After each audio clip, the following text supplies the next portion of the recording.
अस्सलाम वालेकुम, welcome to talimdost.com। आज का हमारा चैप्टर है chapter 11 which is bio energetics. Bio energetics, जैसा कि हम जानते हैं, बायो एनर्जेटिक्स का जो वर्ड है वो दो लफ्ज़ों से मिलकर बना हुआ है। बायो मीन लाइफ, हमने अपने फर्स्ट चैप्टर में पढ़ा था। बायो मीन लाइफ है और एनर्जेटिक्स मीन एनर्जी चेंजेस, यानी कि एक लिविंग सिस्टम के अंदर, एक लिविंग बॉडी के अंदर जितनी भी एनर्जी के चेंजेस आते हैं, जैसा कि हम खाना खाते हैं तो हमारी जो फूड है that is a form of chemical energy. That chemical energy is converted into kinetic energy. जो हम मूव करते हैं, हम उठते हैं, बैठते हैं, इसमें जो काइनेटिक एनर्जी लगती है, तो इस तरह से केमिकल एनर्जी का काइनेटिक एनर्जी में कन्वर्ट होना, this all energy conversion is known as energetics. तो हम कहते हैं कि जिस्म के अंदर या लिविंग जिंदा चीज़ों के अंदर जितने भी एनर्जी चेंजेस आते हैं उनको हम कह देते हैं bio energetics. Bio energetics is a quantitative study of energy relationship and energy conversion in biological system. जैसा कि हमने बात की कि बायोलॉजिकल सिस्टम्स के अंदर एनर्जी का कन्वर्ट होना, ना सिर्फ इस एनर्जी को बल्कि एनर्जी के कन्वर्ट होने और इसके रिलेशनशिप को स्टडी करने का नाम बायो एनर्जेटिक्स कहलाता है। बायोएनर्जेटिक्स अबे द लॉ ऑफ थर्मोडायनामिक्स, जैसा कि आप फिजिक्स में पढ़ चुके हैं, थर्मोडायनामिक्स के कुछ लॉज हैं कि लॉ ऑफ हीट के energy can neither be create nor be destroyed. इसी तरह से हमारी बॉडी में भी एनर्जी ना तो बनती है ना ही एनर्जी खत्म हो सकती है। हम जस्ट उस एनर्जी को एक फॉर्म से दूसरी फॉर्म में कन्वर्ट कर लेते हैं। हम अगर ह्यूमन बॉडी की एग्जांपल लें तो जैसे हमने बात की थी फूड की, हमारी जो फूड है वो अपने अंदर एनर्जी स्टोर करती है इन the form of chemical, carbohydrates, fats, lipids, protein वगैरह जितनी भी हम खुराक खाते हैं, इस तमाम के अंदर जो एनर्जी है वो केमिकल एनर्जी की फॉर्म में है। हम इस केमिकल एनर्जी को यूज करते हैं, उससे एटीपी बनाते हैं। एटीपी एनर्जी करेंसी है, इसका जिक्र हम आगे करेंगे, और इस एनर्जी करेंसी को हम डिफरेंट पर्पसेस के लिए इस्तेमाल करते हैं। तो इस तरह से हमारी जो केमिकल एनर्जी ना सिर्फ हमारी मेटाबॉलिज्म को चलाने के काम आती है, बल्कि बहुत सी ही एनर्जी हीट की फॉर्म में बॉडी से जाया भी हो जाती है। What is ATP? एटीपी क्या है? ATP is known as adenosine triphosphate. जैसा कि हमने चैप्टर नंबर 2 बायोमॉलिक्यूल्स में पढ़ा था कि एडिनोसिन जो है वो एक नाइट्रोजिनस बेस है, और अगर इसके साथ ट्राई मीन 3, अगर इसके साथ 3 फॉस्फेट ग्रुप लग जाएं तो हम इस मॉलिक्यूल को नाम दे देते हैं एडिनोसिन ट्राइफॉस्फेट।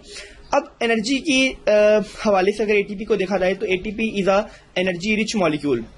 एटीपी के अंदर एनर्जी का स्टोर करने की अमाउंट बहुत ज्यादा है। तो हम देखते हैं कि जब इसके साथ फॉस्फोरस ग्रुप लगता है तो ये जो फॉस्फेट बॉन्ड है ये अपने अंदर एनर्जी स्टोर कर लेती हैं। तो जितनी भी खुराक हम खाते हैं उसकी केमिकल एनर्जी स्टोर कर दी जाती है एटीपी में, और एटीपी काम करता है एक एनर्जी करेंसी के तौर पे। अब इसको हम नाम करेंसी का क्यों दे रहे हैं? बिल्कुल उसी तरह से जैसे हमें अगर किसी भी चीज की जरूरत है तो हम जाके शॉप पे, मार्केट में करेंसी यूज कर सकते हैं। इसी तरह से हमारी बॉडी में एनर्जी की करेंसी एटीपी है। अगर कहीं पे भी बॉडी को एनर्जी की जरूरत है तो वहां पे ये करेंसी इस्तेमाल कर ली जाएगी और एनर्जी की रिक्वायरमेंट को पूरा कर लिया जाएगा। तो केमिकली बेसिकली इसमें क्या स्ट्रक्चर इसका क्या है?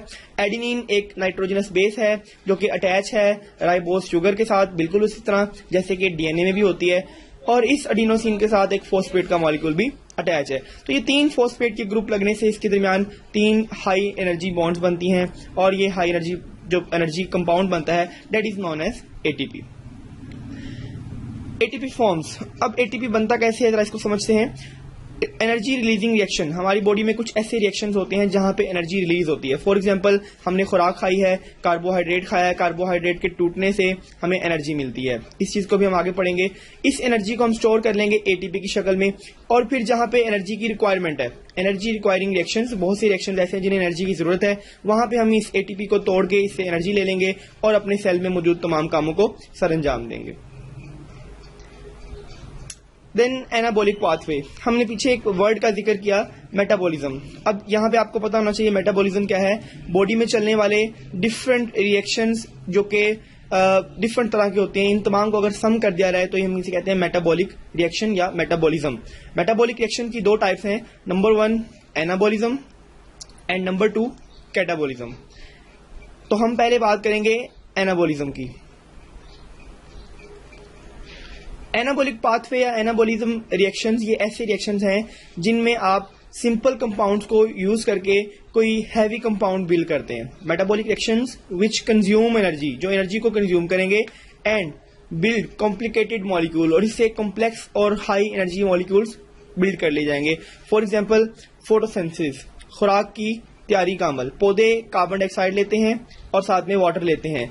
दोनों सिंपल मॉलिक्यूल्स हैं। इन मॉलिक्यूल्स को सूरज की एनर्जी हासिल करके वो एक कॉम्प्लेक्स मॉलिक्यूल ग्लूकोज या कार्बोहाइड्रेट में कन्वर्ट कर देते हैं। तो it is an example of anabolic reaction या एनाबॉलिक पाथवे। इसी तरह से कैटाबॉलिक पाथवे वो पाथवे है या वो रिएक्शन है जिसके अंदर हम हैवी चीजों को यूज करते हैं, इनको डिकम्पोज करवाते हैं और इनको डिकम्पोज करवाने से हमें कुछ सिंपल कंपाउंड्स मिलते हैं और साथ में एनर्जी मिलती है। तो हमने देखा मेटाबॉलिक रिएक्शंस विच release energy. Anabolic reaction energy use कर रहे थे, जबकि कैटाबॉलिक रिएक्शन एनर्जी रिलीज करते हैं by breaking down complex molecule. बड़े बड़े कॉम्प्लेक्स मॉलिक्यूल को छोटे मॉलिक्यूल्स में कन्वर्ट करके जो एनर्जी निकलती है उसे हम कहते हैं मेटाबॉलिक रिएक्शन। तो इसकी जो एग्जांपल है वो है रेस्पिरेशन। हमारी बॉडी में रेस्पिरेशन हो रही है, हमने फूड खाई है, फूड सेल में गई और वो फूड डिकम्पोज की जा रही है। तो इस तरह से हमारे पास जो एनर्जी आती है उसे हम कहते हैं कैटाबॉलिक पाथवे। अगर देखा जाए तो फोटोसिंथेसिस और रेस्पिरेशन ये दोनों एक दूसरे के ऑपोजिट रिएक्शंस हैं, बिल्कुल ऑपोजिट है। एक में वो चीज बन रही है और दूसरे में वो चीज डिकम्पोज हो रही है। तो इस तरह से both catabolism and anabolism are part of metabolism. तो यहाँ पे हम इनका कंपैरिजन कर रहे हैं। जैसा कि हमने कहा है दोनों एक दूसरे के ऑपोजिट हैं रिएक्शन। ये कहाँ होती है? Photosynthesis occurs in chloroplast while respiration occur in mitochondria. Photosynthesis occur in the presence of light while respiration occur all the time। हम सो रहे हैं, जाग रहे हैं, खा रहे हैं, उठ रहे हैं, बैठ रहे हैं, सांस लेने का अमल हर टाइम जारी रहता है। फोटोसिंथेसिस में जो आपको देनी पड़ती है चीजें, इनपुट देनी पड़ती है वो है कार्बन डाइऑक्साइड और वाटर, जबकि रेस्पिरेशन में आपको ऑक्सीजन चाहिए और ग्लूकोज चाहिए। आउटपुट में हमें ग्लूकोज और ऑक्सीजन मिलती है फोटोसिंथेसिस से और कार्बन डाइऑक्साइड और वाटर हमें देनी पड़ती है। जैसा कि आप यहां देख सकते हैं कि जो फोटोसिंथेसिस में इनपुट है वो जाके रेस्पिरेशन में आउटपुट बन रहा है और जो रेस्पिरेशन में इनपुट है वो फोटोसिंथेसिस में आउटपुट बन रहा है। तो इसी वजह से हमने कहा था कि ये दोनों रिएक्शन जो हैं एक दूसरे के इनवर्स हैं या बिल्कुल रिलेटेड रिएक्शंस हैं। Energy source.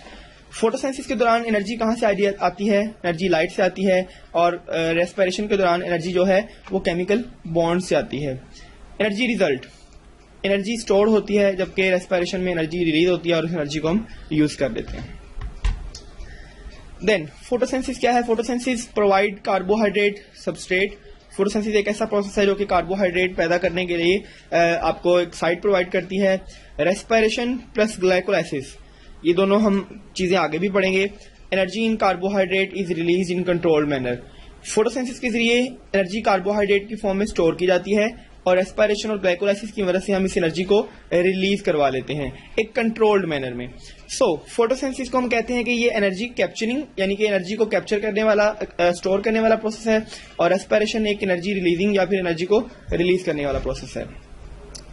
Photosynthesis is a redox process. Redox mean, जो रिडॉक्स का वर्ड है ये दो वर्ड से मिलकर बना है, रिडक्शन एंड ऑक्सीडेशन।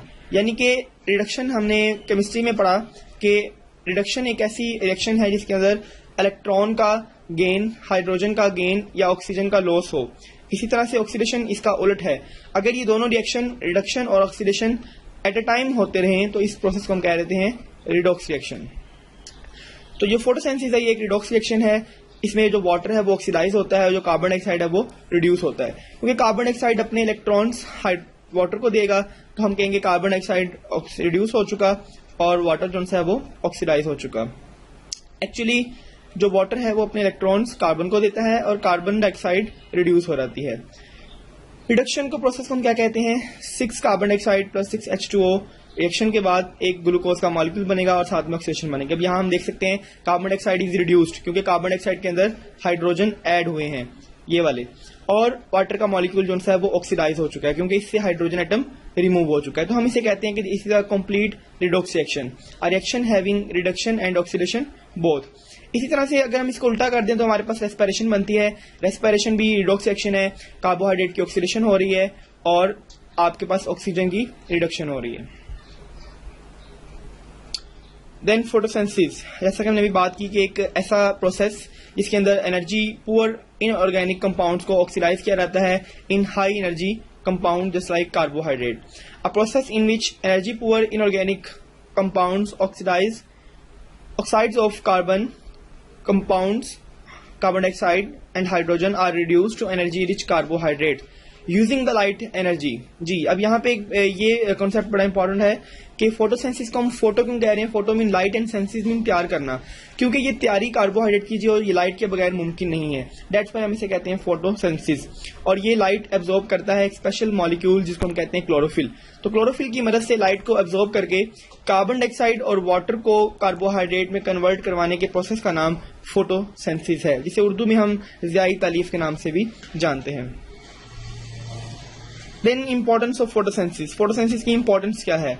सबसे पहले तो ये एक बात कि आपके सूरज से आने वाली एनर्जी को कैप्चर करने का जो काम है वो पौधे करते हैं, और इससे क्या करते हैं कि आपकी अर्थ के ऊपर एनर्जी को यूटिलाइज करते हैं। सन एनर्जी को हम डायरेक्टली यूज नहीं कर सकते, लेकिन उसको खुराक में कन्वर्ट करके वो एनर्जी हमारे प्रोसेस में आ जाती है। तो अगर आप देखें तो हमारी जितनी भी खुराक में एनर्जी आ रही है उसका अल्टीमेट सोर्स हमें लाइट से ही मिलता है, सूरज से मिलता है। A process that most biological organism are unable to perform. ये फोटोसेंसिस एक ऐसा अमल है कि ज्यादातर जो ऑर्गेनिजम्स हैं वो फोटोसेंसिस खुद नहीं कर पाते। Plants and algae have capacity to make their food by photosynthesis. ATP is used to power these process. अब एटीपी का इसमें बहुत अहम रोल है। एटीपी खुराक इस अमल को चलाने के काम भी आती है। इस प्रोसेस के अंदर हम लाइट एनर्जी को केमिकल एनर्जी में कन्वर्ट कर देते हैं और इससे हम ग्लूकोज बनाते हैं। Then the process of cellular respiration convert energy in glucose to energy in the form of ATP. यानी कि रेस्पिरेशन के जरिए हम फोटोसेंसिस के बाद बनने वाली एनर्जी को ग्लूकोज से एटीपी में कन्वर्ट करवा लेते हैं, ताकि बॉडी में चलने वाले बहुत से बायोलॉजिकल प्रोसेसेस अपना काम सही तरीके से कर सकें। Then photosynthesis and carbon dioxide removal. जैसे कि हमने देखा था, फोटोसेंसिस के नतीजे में कार्बन डाइऑक्साइड बनती है। फोटोसेंसिस के लिए हमें दो चीजें चाहिए, कार्बन डाइऑक्साइड एंड वाटर, क्योंकि फोटोसेंसिस कार्बन डाइऑक्साइड को कन्वर्ट करती है इनटू दी ऑक्सीजन। तो लाइट एनर्जी के बाद कार्बन डाइऑक्साइड और वाटर के रिएक्शन से आपके पास दो चीजें बन रही हैं, ऑक्सीजन और ग्लूकोज। ग्लूकोज को बॉडी के अंदर स्टोर कर दिया जाता है, जबकि एक्स्ट्रा जो गैसेस हैं जैसा कि ऑक्सीजन बन रही है या समटाइम कार्बन डाइऑक्साइड भी वेस्ट मटेरियल होता है, तो इनको बॉडी से एटमॉस्फेयर के अंदर लीव कर दिया जाता है through small pores known as stomata. The process which is ecologically and environmentally open and important in nature. ये अमल बहुत ज्यादा इंपॉर्टेंट है नेचर में, ना सिर्फ इन्वायरमेंट के लिए बल्कि इकोसिस्टम के लिए। और सबसे इंपॉर्टेंट बात इसकी यही है कि ये हमें फूड एनर्जी प्रोवाइड करता है। जितने भी लिविंग ऑर्गेनिज्म है उनको रहने के लिए एनर्जी चाहिए अपने डिफरेंट प्रोसेस के लिए, तो वो इन्हें ये प्रोवाइड करता है। Site of photosynthesis. फोटोसेंसिस की कौन सी लोकेशन है, फोटोसेंसिस कहाँ होती है? फोटोसेंसिस का जो प्रोसेस है वो क्लोरोप्लास्ट में वाक़या होता है। क्लोरोप्लास्ट स्मॉल ऑर्गेनेलीज हैं जो कि प्लांट्स के अंदर पाए जाते हैं। All green plants part have chloroplast and carry out photosynthesis. तमाम सब्ज पौधे अपने अंदर क्लोरोप्लास्ट रखते हैं और अपने अंदर फोटोसेंसिस का अमल जारी रखते हैं। इनके पत्तों में क्लोरोप्लास्ट होता है। The green colour come from chlorophyll in the chloroplast. अब हमें पौधे देखने में सबज क्यों नजर आते हैं? क्योंकि पौधों के सेल्स में एक स्पेशल ऑर्गेनेली क्लोरोप्लास्ट मौजूद है और इसके अंदर क्लोरोफिल मौजूद होने की वजह से हमें इसका कलर ग्रीन नजर आता है। और ये ग्रीन पिगमेंट जिसको हम क्लोरोफिल कह रहे हैं, इसका काम है लाइट एनर्जी को एब्जॉर्ब करना। ये यहाँ डायग्राम में आप देख सकते हैं कि हमें क्लोरोप्लास्ट दिखाया गया है। एक चीज जो काबिले गौर है वो देखते हैं कि आप जो क्लोरोप्लास्ट है वो डबल मेम्ब्रेन स्ट्रक्चर है, यानी कि एक मेम्ब्रेन इनर है और एक मेम्ब्रेन आउटर है। इसके अंदर आपको एक कॉइन लाइक स्ट्रक्चर्स अरेंज हुए हुए नजर आ रहे हैं एक ढेर की फॉर्म में। इन कॉइन लाइक स्ट्रक्चर को हम कहते हैं थैलाकॉइड्स, यानी कि स्टैक ऑफ थैलाकॉइड। स्टैक कहते हैं ढेर को। तो ये एक जो कॉइन लाइक स्ट्रक्चर है दिस इज थैलाकॉइड, और अगर इनका पूरा ढेर बन जाए, एक स्टैक बन जाए, तो इसे हम नाम दे देते हैं ग्रेना का। अब इस ग्रेना के इर्द गिर्द बहुत सा लिक्विड मटेरियल मौजूद है जिसको हम कहते हैं स्ट्रोमा, एक फ्लूइड है। थैलाकॉइड के अंदर क्लोरोफिल मौजूद है और क्लोरोफिल ग्रीन कलर का पिगमेंट है, और हमारे थैलाकॉइड को जो ग्रीन कलर मिल रहा है वो इस क्लोरोफिल ही की वजह से मिल रहा है। अब यहाँ पे आपको एक लीव काट के दिखाया जा रहा है, एक होल पिक्चर। अगर हम एक पत्ते को देखें तो पत्ता बहुत बारीक है, लेकिन अगर आप माइक्रोस्कोप से देखें पत्ते का थोड़ा सा पार्ट, तो पत्ता एक बहुत कॉम्प्लेक्स चीज है, एपिडर्मस है। इसके अंदर सेल्स हैं। अगर एक सेल को देखा जाए तो इसमें हमें ग्रीन ग्रीन सेल नजर आते हैं। These green organelles are chloroplast. Chloroplast को अगर माइक्रोस्कोप से देखा जाए तो हमारे पास इस तरह की चीजें आती हैं। तो ये हमें माइक्रोस्कोप से थैलाकॉइड नजर आ रहे हैं जो कि आपस में स्टैग्ड हैं। तो इसकी मदद से फिर हम अपने एक क्लोरोप्लास्ट का अंदाजा करने में कामयाब हो जाते हैं। Then again chloroplast are present in very large number. Chloroplast बहुत ज्यादा अमाउंट में मौजूद हैं। पत्ते की एक स्क्वायर मीटर एक छोटा सा पोर्शन है। इस 1 स्क्वायर मीटर के अंदर 1 मिलियन के करीब क्लोरोप्लास्ट हो सकते हैं। क्लोरोप्लास्ट जो हैं ज्यादातर मीजोफिल टिश्यू में पाए जाते हैं, प्लांट के स्पंजी मीजोफिल टिश्यूज, जैसा कि हमने पीछे पढ़ा था किंगडम प्लांटी में, वहां पे मीजोफिल टिश्यूज में ज्यादा पाए जाते हैं। Chlorophyll and other photosynthetic pigments are embedded in thylakoid membrane and impart green colour. अब इस थैलाकॉइड मेम्ब्रेन के अंदर क्लोरोफिल और दूसरे लाइट को अब्जॉर्ब करने वाले पिगमेंट्स मौजूद हैं जो कि प्लांट्स को ग्रीन कलर देते हैं। अब यहाँ पे जो वर्ड पिगमेंट का यूज हुआ है, याद रखिएगा पिगमेंट एक कलरफुल प्रोटीन है, यानी कि कोई भी कलरफुल प्रोटीन और जो कि लाइट को एब्जॉर्ब करने का काम भी करती है, उसे हम पिगमेंट कहते हैं। तो क्लोरोफिल और इसी तरह के और पिगमेंट्स हमारे पास हैं, ज़ैंथोफिल है, कैरोटिनॉइड्स हैं, the all pigments use to capture light energy. Then chloroplast का स्ट्रक्चर की हमने पहले बात की, डबल लेयर है, और ये डबल लेयर किसकी बनी हुई है, लिपिड्स की, मेम्ब्रेन्स की बनी हुई है। स्ट्रोमा, इसके अंदर एक फ्लूइड मौजूद है जिसके अंदर वाटरी लिक्विड है, इसके अंदर डीएनए भी मौजूद है, राइबोसोम्स हैं और एंजाइम्स हैं। ग्रेना, हमने पीछे पढ़ा था ग्रेना का सिंगुलर ग्रेनम कहलाता है। थैलाकॉइड का स्टैक है और ये एक पैन केक की तरह लगता है, यानी कि अगर बहुत से पैन केक्स को ऊपर नीचे जोड़ दिया जाए तो हमें ये पैन केक के स्टैक्स की तरह दिखाई देता है। थैलाकॉइड्स के हैं फ्लैट होलो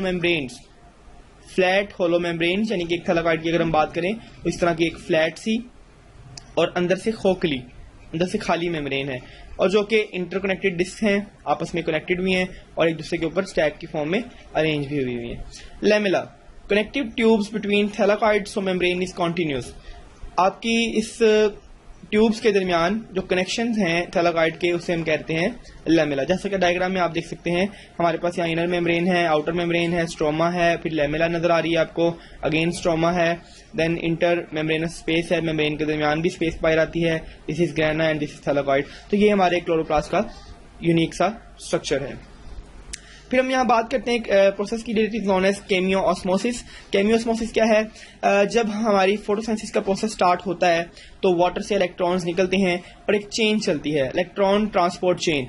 इसको नाम इसलिए दिया जा रहा है क्योंकि इसमें इलेक्ट्रॉन जो हैं वो ट्रांसपोर्ट होते हैं एक जगह से दूसरी जगह से तीसरी जगह in the form of a chain. तो इस प्रोसेस को हम नाम देते हैं इलेक्ट्रॉन ट्रांसपोर्ट चेन, और इसी इलेक्ट्रॉन ट्रांसपोर्ट चेन को कीमियोऑस्मोसिस का नाम भी दिया जाता है। थैलाकॉइड मेम्ब्रेन जो हैं वो इस कीमियोऑस्मोसिस या इलेक्ट्रॉन ट्रांसपोर्ट चेन के अंदर बहुत अहम रोल प्ले करती हैं। तो हमने देखा कि हमारे पास जो एक ग्रेना या स्टैक्स मौजूद है, इनका फंक्शन क्या है? इनका फंक्शन है कीमियोऑस्मोसिस में या इलेक्ट्रॉन ट्रांसपोर्ट चेन में। नेक्स्ट, क्लोरोफिल का फंक्शन, ये लाइट को एब्जॉर्ब करता है और केमिकल एनर्जी को कन्वर्ट कर देता है into the ATP and NADPH, और इस एटीपी और एनएडीपीएच को इस्तेमाल करके हम शुगर बना लेते हैं। यानी कि 3 स्टेप हमने देखा, पहले एनर्जी लाइट की फॉर्म में थी, फिर उस एनर्जी को हमने एटीपी और एनएडीपीएच की फॉर्म में कन्वर्ट किया, और फिर उस एटीपी और एनएडीएच की एनर्जी को हमने शुगर में कन्वर्ट कर दिया। तो ये हमारे फोटोसिंथेसिस का एक ब्रीफ सा ओवरव्यू है। अभी नेक्स्ट में हम इसको डिटेल में भी देखेंगे। फोटोसिंथेटिक प्रोकैरियोट्स, यानी कि ऐसे ऑर्गेनिज्म जो सिंपल हैं, प्रोकैरियोट्स हैं, न्यूक्लियस नहीं है, लेकिन वो फोटोसिंथेटिक भी हैं, उनके अंदर क्लोरोफिल नहीं होता, बल्कि उनके पास कुछ और फोटोसिंथेटिक मेम्ब्रेन्स होती हैं जो क्लोरोफिल की गैर मौजूदगी में भी लाइट को एब्जॉर्ब कर सकती हैं और किसी हद तक फोटोसिंथेसिस का अमल चला लेती हैं, यानी कि थैलाकॉइड के बगैर ही वो तमाम काम कर लेते हैं। Photosynthesis uses the product of respiration and respiration uses the product of photosynthesis. Yes, इसको हमने पहले भी डिस्कस किया कि फोटोसिंथेसिस जो सी है वो रेस्पिरेशन के प्रोडक्ट्स को यूज करती है और रेस्पिरेशन फोटोसिंथेसिस के प्रोडक्ट को यूज करती है। यही वजह है कि हमने कहा कि these two processes are inverse of each other, एक दूसरे के बिल्कुल ऑपोजिट या इनवर्स रिएक्शन हैं। देन ड्यूरिंग डे टाइम, जब दिन का टाइम होता है, लाइट काफी अमाउंट में मौजूद है, लाइट मौजूद है, तो फोटोसिंथेसिस का अमल होता है। तो हम कहते हैं कि दिन के टाइम में फोटोसिंथेसिस डोमिनेंट प्रोसेस है और प्लांट्स फोटोसिंथेसिस को चलाने के लिए बाहर से अपने एनवायरनमेंट से कार्बन डाइऑक्साइड जज़ब कर रहे होते हैं और ग्लूकोज बना के बाहर दे रहे होते हैं। जबकि रात के टाइम पे काम उलट हो जाता है, क्योंकि लाइट नहीं है, एब्सेंस है लाइट की, तो फोटोसिंथेसिस नहीं हो सकेगी, फोटोसिंथेसिस रुक जाएगी तो रेस्पिरेशन तो होती ही रहेगी। तो रात के टाइम पे रेस्पिरेशन का प्रोसेस डोमिनेंट है और इस प्रोसेस से हमें ऑक्सीजन एब्जॉर्ब करनी पड़ती है और कार्बन डाइऑक्साइड हमें मिलती है। तो इस तरह से दिन और रात के औकात में ये दोनों प्रोसेसेस एक दूसरे के ऑपोजिट हैं और एक दूसरे को इन्वर्ट कर देते हैं। देन अब हम यहाँ पे एक ओवरव्यू ले रहे हैं। दिन के टाइम में जब ब्राइट लाइट मौजूद है, फोटोसिंथेसिस मैक्सिमम है, और प्लांट्स जो से हैं वो ऑक्सीजन ज़्यादा प्रोड्यूस कर रहे हैं। डिम लाइट यानी कि सुबह के वक्त जब लाइट है लेकिन इतनी अच्छी नहीं है, सुबह सूरज शुरू हो रहा है, शाम को सूरज ग्रूब होते वक्त, तो फोटोसिंथेसिस और रेस्पिरेशन दोनों का प्रोसेस बराबर हो जाता है, एक ही स्पीड पे पहुंच जाता है। इससे कार्बन डाइऑक्साइड और ऑक्सीजन दोनों सेम अमाउंट में पैदा होती हैं। याद रखिएगा ऐसा पॉइंट जब ऑक्सीजन और कार्बन डाइऑक्साइड दोनों सेम अमाउंट में बन रही हैं, दोनों की कंजप्शन सेम है, तो इसे हम कहते हैं कॉम्पेंसेशन पॉइंट, यानी कि ऐसा पॉइंट जिसके अंदर ऑक्सीजन और कार्बन डाइऑक्साइड दोनों की प्रोडक्शन सेम हो गई है, प्लांट को ना तो बाहर से ऑक्सीजन चाहिए ना ही बाहर से कार्बन डाइऑक्साइड चाहिए। ऐसे पॉइंट को हम कहते हैं कॉम्पेंसेशन पॉइंट। और रात के टाइम जब कोई लाइट नहीं है तो इस औकात में प्लांट्स फोटोसिंथेसिस नहीं कर पाते, जस्ट रेस्पिरेशन करते हैं और इसके बाद वो कार्बन डाइऑक्साइड प्रोड्यूस कर रहे हैं। तो यही हमने बात की कि at a dawn and dusk, सुबह के वक्त और शाम के वक्त जब दोनों प्रोसेस बराबर हो जाते हैं तो गैस का कोई एक्सचेंज नहीं होता। इस पॉइंट को हम कहते हैं कॉम्पेंसेशन पॉइंट। इस पॉइंट को हम कहते हैं कॉम्पेंसेशन पॉइंट।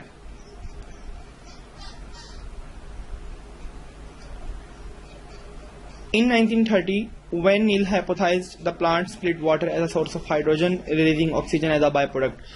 1930 में एक साइंटिस्ट हैं जी, वेन नील हाइपोथेसिस, उन्होंने स्टडी करना शुरू किया फोटोसिंथेसिस को। वो देखते हैं कि जी फोटोसिंथेसिस कैसे होती है, तो फोटोसिंथेसिस का मैकेनिज्म समझने के लिए हमें डिफरेंट हाइपोथेसिस देनी पड़ती हैं। कहा जाता है कि जी जो ऑक्सीजन है वो कहाँ से आती है, ऑक्सीजन बेसिकली आपके वाटर से आती है, कार्बन डाइऑक्साइड से नहीं आती। पहले ख्याल किया जाता था कि जो ऑक्सीजन है वो हमारी गैस है, कार्बन डाइऑक्साइड भी एक गैस है, प्लांट्स कार्बन डाइऑक्साइड को अब्जॉर्ब करते हैं और इसी से ऑक्सीजन निकाल लेते हैं। लेकिन फिर रिसर्च से पता चला कि एक्चुअली जो ऑक्सीजन पैदा होती है वो कार्बन डाइऑक्साइड से नहीं पैदा होती बल्कि वो वाटर से पैदा होती है। और इस चीज़ को कैसे एक्सप्लेन किया गया, नील मैन ने इसको एक्सप्लेन किया। उन्होंने दो डिफरेंट तरह की ऑक्सीजन दी, एक ऑक्सीजन नॉर्मल जो कि ऑक्सीजन 16 होती है और एक ऑक्सीजन ट्रेसर। ये आइसोटोप है ऑक्सीजन का, रेडियोएक्टिव आइसोटोप है ऑक्सीजन 18। इस ऑक्सीजन 18 में क्या होता है कि ये रेडियो लेबल्ड है, इससे रेडियोएक्टिव एडिशंस एमिट होती हैं और हमें इजीली डिटेक्ट हो जाता है कि हमारी कौन सी चीज़ इसमें यूजफुल है। तो हम एक प्लांट को ऑक्सीजन ट्रेसर देते हैं और हमें पता चलता है कि वो ऑक्सीजन ट्रेसर जो सा है वो कार्बन डाइऑक्साइड में निकल रहा है। तो एक्सपेरिमेंट्स हमने किए, एक ग्रुप लिया प्लांट का, उस ग्रुप को हमने ऐसा वाटर दिया जिसके अंदर जो ऑक्सीजन थी वो 18 ऑक्सीजन थी और कार्बन डाइऑक्साइड नॉर्मल ऑक्सीजन थी। इस रिएक्शन के बाद हमारे पास जो रिजल्ट आता है वो ये आता है कि हमारी ऑक्सीजन नॉर्मल है क्योंकि हमने वाटर नॉर्मल ऑक्सीजन वाला दिया। लेकिन दूसरा ग्रुप जिसके अंदर हमने ऑक्सीजन 16 वाला वाटर यूज किया और कार्बन डाइऑक्साइड ऑक्सीजन 18 वाली इस्तेमाल की, इस रिएक्शन के रिजल्ट में हमारे पास जो रिजल्ट आता है वो ये है कि हमारा जो ऑक्सीजन है डेट इज नॉर्मल क्योंकि वो हमने वाटर नॉर्मल यूज किया है, लेकिन जो आपके पास कार्बन डाइऑक्साइड या कार्बोहाइड्रेट में ऑक्सीजन है वो आपके पास आइसोटोपिक आ जाता है। इसको जरा डायग्राम में हम देखते हैं, यहाँ पे आप इसको मजीद डिटेल में देखेंगे। क्योंकि कार्बन डाइऑक्साइड यहाँ पे सिंपल ऑक्सीजन की है और वाटर आइसोटोपिक ऑक्सीजन का है, तो आप देखेंगे ऑक्सीजन भी आइसोटोपिक ऑक्सीजन का है, यानी कि इससे प्रूव हुआ कि हमारी जो ऑक्सीजन रिमूव होती है वो ऑक्सीजन वाटर से आती है ना कि कार्बन डाइऑक्साइड से। इसी तरह से दूसरे रिएक्शन में भी हम इसको प्रूव करते हैं। ग्रुप 2 के प्लांट से हमें पता चलता है कि जो ऑक्सीजन आ रही है वो वाटर से आ रही है क्योंकि वाटर और ऑक्सीजन दोनों के जो हैं ऑक्सीजन वो नॉर्मल है, कार्बन डाइऑक्साइड और बाकी दोनों चीज़ों का ऑक्सीजन नॉर्मल नहीं है। तो इन प्रोसेसेस, इन एक्सपेरिमेंट की मदद से हमें फोटोसिंथेसिस का मैकेनिज्म समझने में आसानी मिलती है। हम ये देखते हैं कि कौन सी चीज़ किससे रिएक्ट कर रही है, तो अब हम इजीली प्रेडिक्ट कर सकते हैं कि कार्बन डाइऑक्साइड का जो ऑक्सीजन है वो जा रहा है आपके कार्बोहाइड्रेट के पास, जबकि वाटर का जो ऑक्सीजन है वो ऑक्सीजन गैस की फॉर्म में रिमूव हो रहा है। तो इस तरह के जो रिएक्शंस हैं वो हमें मैकेनिज्म्स को समझने में बहुत ज़्यादा हेल्प आउट करते हैं। नेक्स्ट हम जो बात डिस्कस करते हैं वो ये है कि water is a raw material. Raw material कहते हैं खाम माल को, जो किसी भी प्रोसेस को चलाने के लिए जरूरी हो। Water is a raw material for photosynthesis, other being carbon dioxide, hydrogen produced by splitting of water reduce NADP to NADPH2। यानी कि इसके अलावा जो हाइड्रोजन वगैरह हमारे पास प्रोड्यूस होते हैं वो हम स्प्लिट कर देते हैं, वाटर को स्प्लिट करने के लिए इस्तेमाल करते हैं और NADP को NADPH2 में रिड्यूस करने के भी काम आते हैं। तो वाटर को मदद से हम कार्बन डाइऑक्साइड को रिड्यूस करवाते हैं और इससे पहले हम NADP को हाई एनर्जी कंपाउंड NADPH2 में कन्वर्ट करवा लेते हैं। NADPH2 एक ऐसा कंपाउंड है जिसके पास रिड्यूसिंग पावर मौजूद है। अभी हमने पीछे एक वर्ड डिस्कस किया था, रिडक्शन एंड ऑक्सीडेशन। तो ऐसा मॉलिक्यूल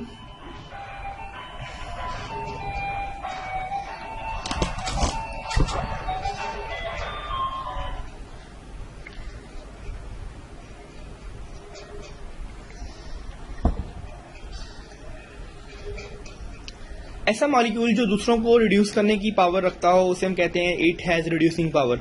तो NADPH2 भी एक रिड्यूसिंग पावर रखता है क्योंकि इसके पास 2 H2 मौजूद हैं। ये हाइड्रोलाइज होता है, अपना H2 रिमूव करता है और H2 रिमूव करने के बाद जिसको देता है उसे रिड्यूस कर देता है। तो हम कहते हैं कि NADPH2 रिड्यूसिंग पावर रखता है।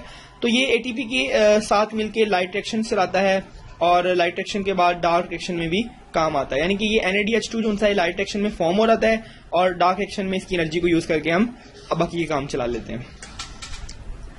फोटोसिंथेटिक पिगमेंट्स, पिगमेंट्स हमने कहा ये वो विजिबल सब्सटेंसेस हैं, कलरफुल प्रोटीन्स पिगमेंट्स हैं जो कि विजिबल लाइट को एब्जॉर्ब करते हैं।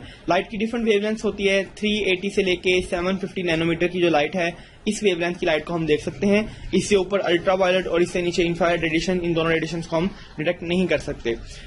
Different pigments absorb different wavelength, different तरह की पिगमेंट्स हैं डिफरेंट वेवलेंथ को एब्जॉर्ब करते हैं। जैसा क्लोरोफिल एक खास को करता है, ज़ैंथोफिल किसी और को करेगा, क्लोरोफिल किसी और को करेगा और ये तमाम चीजें किसी और को करती हैं। एक इंस्ट्रूमेंट है हमारे पास स्पेक्ट्रोफोटोमीटर। इस स्पेक्ट्रोफोटोमीटर के जरिए हम पता चलाते हैं कि हमारा कौन सा पिगमेंट कितनी लाइट को एब्जॉर्ब कर रहा है। और ये कैसे पता चलाते हैं, हम डिफरेंट वैल्यूज लेते हैं, उन प्रोटीन्स को टेस्ट करते हैं और उससे हमारे पास एक ग्राफ बनता है और ग्राफ की मदद से हम देखते हैं कि लाइट की कौन कौन सी डिफरेंट वेवलेंथ को एब्जॉर्ब किया गया है। और इसके बाद जो हमारे पास एक ग्राफ आता है उसे हम कहते हैं एब्जॉर्प्शन स्पेक्ट्रम। एब्जॉर्प्शन स्पेक्ट्रम वो ग्राफ है जिसके अंदर हम ये देखते हैं कि लाइट की कौन कौन सी वेवलेंथ एब्जॉर्ब की गई है। एक दूसरा हमारे पास ग्राफ आता है that is action spectrum. Action spectrum एक ऐसा ग्राफ है जिसके अंदर हम ये देखते हैं कि लाइट की जो एब्जॉर्बेंस है उससे एक्शन कितना हुआ है, उससे काम कितना हुआ, उस ग्राफ को हम कह देते हैं action potential. Thylakoid membrane contain different pigments. इसमें ना सिर्फ क्लोरोफिल मौजूद है बल्कि कैरोटिनॉइड्स भी हैं। येलो से लेके रेड कलर के और रेड से लेके ऑरेंज तक के डिफरेंट शेड्स में, डिफरेंट कलर्स में हमारे पास कैरोटिनॉइड्स मौजूद हैं। ये कैरोटिनॉइड्स ज्यादातर रेड से ऑरेंज की शेड में होते हैं और ज़ैंथोफिल जो हैं वो येलो से ऑरेंज की शेड में होते हैं। यानी कि रेड कलर के कैरोटिनॉइड्स हैं, कैरोटिनॉइड्स कैरेट्स में पाए जाते हैं। गाजर देखने में रेड है, आप यहीं से इसको ज़हन नशीन कर सकते हैं कि carotenoids are present in carrots. और इसी तरह से रेड और ऑरेंज कलर के हैं, ज़ैंथोफिल येलो कलर के हैं या फिर ऑरेंज कलर के होते हैं। तो ये आप देख सकते हैं कि एक पिगमेंट मॉलिक्यूल क्लोरोफिल है, ये आपकी पूरी थैलाकॉइड सरफेस के ऊपर फैला होता है, लाइट को एब्जॉर्ब करता है। और ये कौन सी लाइट को एब्जॉर्ब करता है, ब्लू लाइट को और रेड लाइट को ये बहुत अच्छी तरह से एब्जॉर्ब करता है, ग्रीन लाइट को ये रिफ्लेक्ट कर देता है। ये जो पिगमेंट मॉलिक्यूल है वाटर में सोल्यूबल नहीं है लेकिन ऑर्गेनिक सॉल्वेंट्स के अंदर ये सोल्यूबल हो सकते हैं। अब यहाँ पे एक बड़ी इंपॉर्टेंट बात, जैसे कि हमने यहाँ जिक्र किया कि ब्लू और रेड लाइट को एब्जॉर्ब करता है, तो ये एक ऐसा ग्राफ है जो क्लोरोफिल की एब्जॉर्बेंस शो कर रहा है। क्लोरोफिल जो है वो ब्लू लाइट को ज्यादा एब्जॉर्ब कर रहा है जबकि ग्रीन लाइट को ये रिफ्लेक्ट कर रहा है, एब्जॉर्ब नहीं कर रहा, वैल्यू कम हो रही है, नीचे आ रही है और फिर अगेन वैल्यू ऊपर जा रही है, यानी कि रेड लाइट ज्यादा एब्जॉर्ब हो रही है। तो ये क्लोरोफिल की खासियत है कि वो रेड और ब्लू लाइट को एब्जॉर्ब करता है। तो क्लोरोफिल की डिफरेंट टाइप्स हमारे पास मौजूद हैं। क्लोरोफिल ए है, बी है, सी और डी, ये 4 टाइप की क्लोरोफिल हमारे पास मौजूद हैं। ये यूकैरियोट्स में मौजूद होते हैं जबकि कुछ फोटोसिंथेटिक बैक्टीरिया के पास भी क्लोरोफिल के मॉलिक्यूल बाहर आते हैं, उन्हें हम कहते हैं बैक्टीरियो क्लोरोफिल्स। क्लोरोफिल हमने बात की थी कि ये रेड और ब्लू लाइट को एब्जॉर्ब करते हैं, ग्रीन, येलो और इंडिगो जो लाइट्स हैं वो एब्जॉर्ब की जाती हैं, वो सबसे कम एब्जॉर्ब की जाती हैं, लीस्ट एब्जॉर्ब। क्लोरोफिल इन ग्रीन, येलो और इंडिगो लाइट्स को एब्जॉर्ब नहीं करता बल्कि इन लाइट्स को ज्यादातर एब्जॉर्ब करने की साहियत रखता है। येलो कलर प्लांट एब्जॉर्ब नहीं कर रहे, ग्रीन कलर भी प्लांट एब्जॉर्ब नहीं कर रहे, इसीलिए प्लांट का कलर हमें ग्रीन नजर आता है। लेकिन येलो क्यों नहीं नजर आता, उसकी वजह यह है कि क्लोरोफिल की मौजूदगी की वजह से जो येलो कलर है वो मास्क हो जाता है, छुप जाता है। येलो कलर जो है वो एक लाइट कलर है तो ग्रीन कलर डोमिनेंट हो जाता है और येलो कलर को मास्क कर देता है। Then chlorophyll structure and function. Chlorophyll का स्ट्रक्चर क्या है और इसका फंक्शन क्या है, हमने देखा कि एक क्लोरोप्लास्ट था। क्लोरोप्लास्ट के अंदर मेम्ब्रेन के ऊपर क्लोरोफिल के मॉलिक्यूल लगे हुए हैं। अगर क्लोरोफिल के मॉलिक्यूल को दिखा रहे तो ये एक ऐसा स्ट्रक्चर है। इसके 2 हम पार्ट्स कर देते हैं, एक हेड और एक tail. The head is hydrophilic, water loving, और जो टेल है वो हाइड्रोफोबिक है। लॉन्ग स्ट्रक्चर की वजह से हम इसे टेल कह रहे हैं और एक ब्रॉड स्ट्रक्चर की वजह से हम इसे हेड कह रहे हैं। तो हाइड्रोफिलिक जो हेड है इसके अंदर एक सेंट्रल एटम है जो कि मैग्नीशियम पे मुश्तमिल है।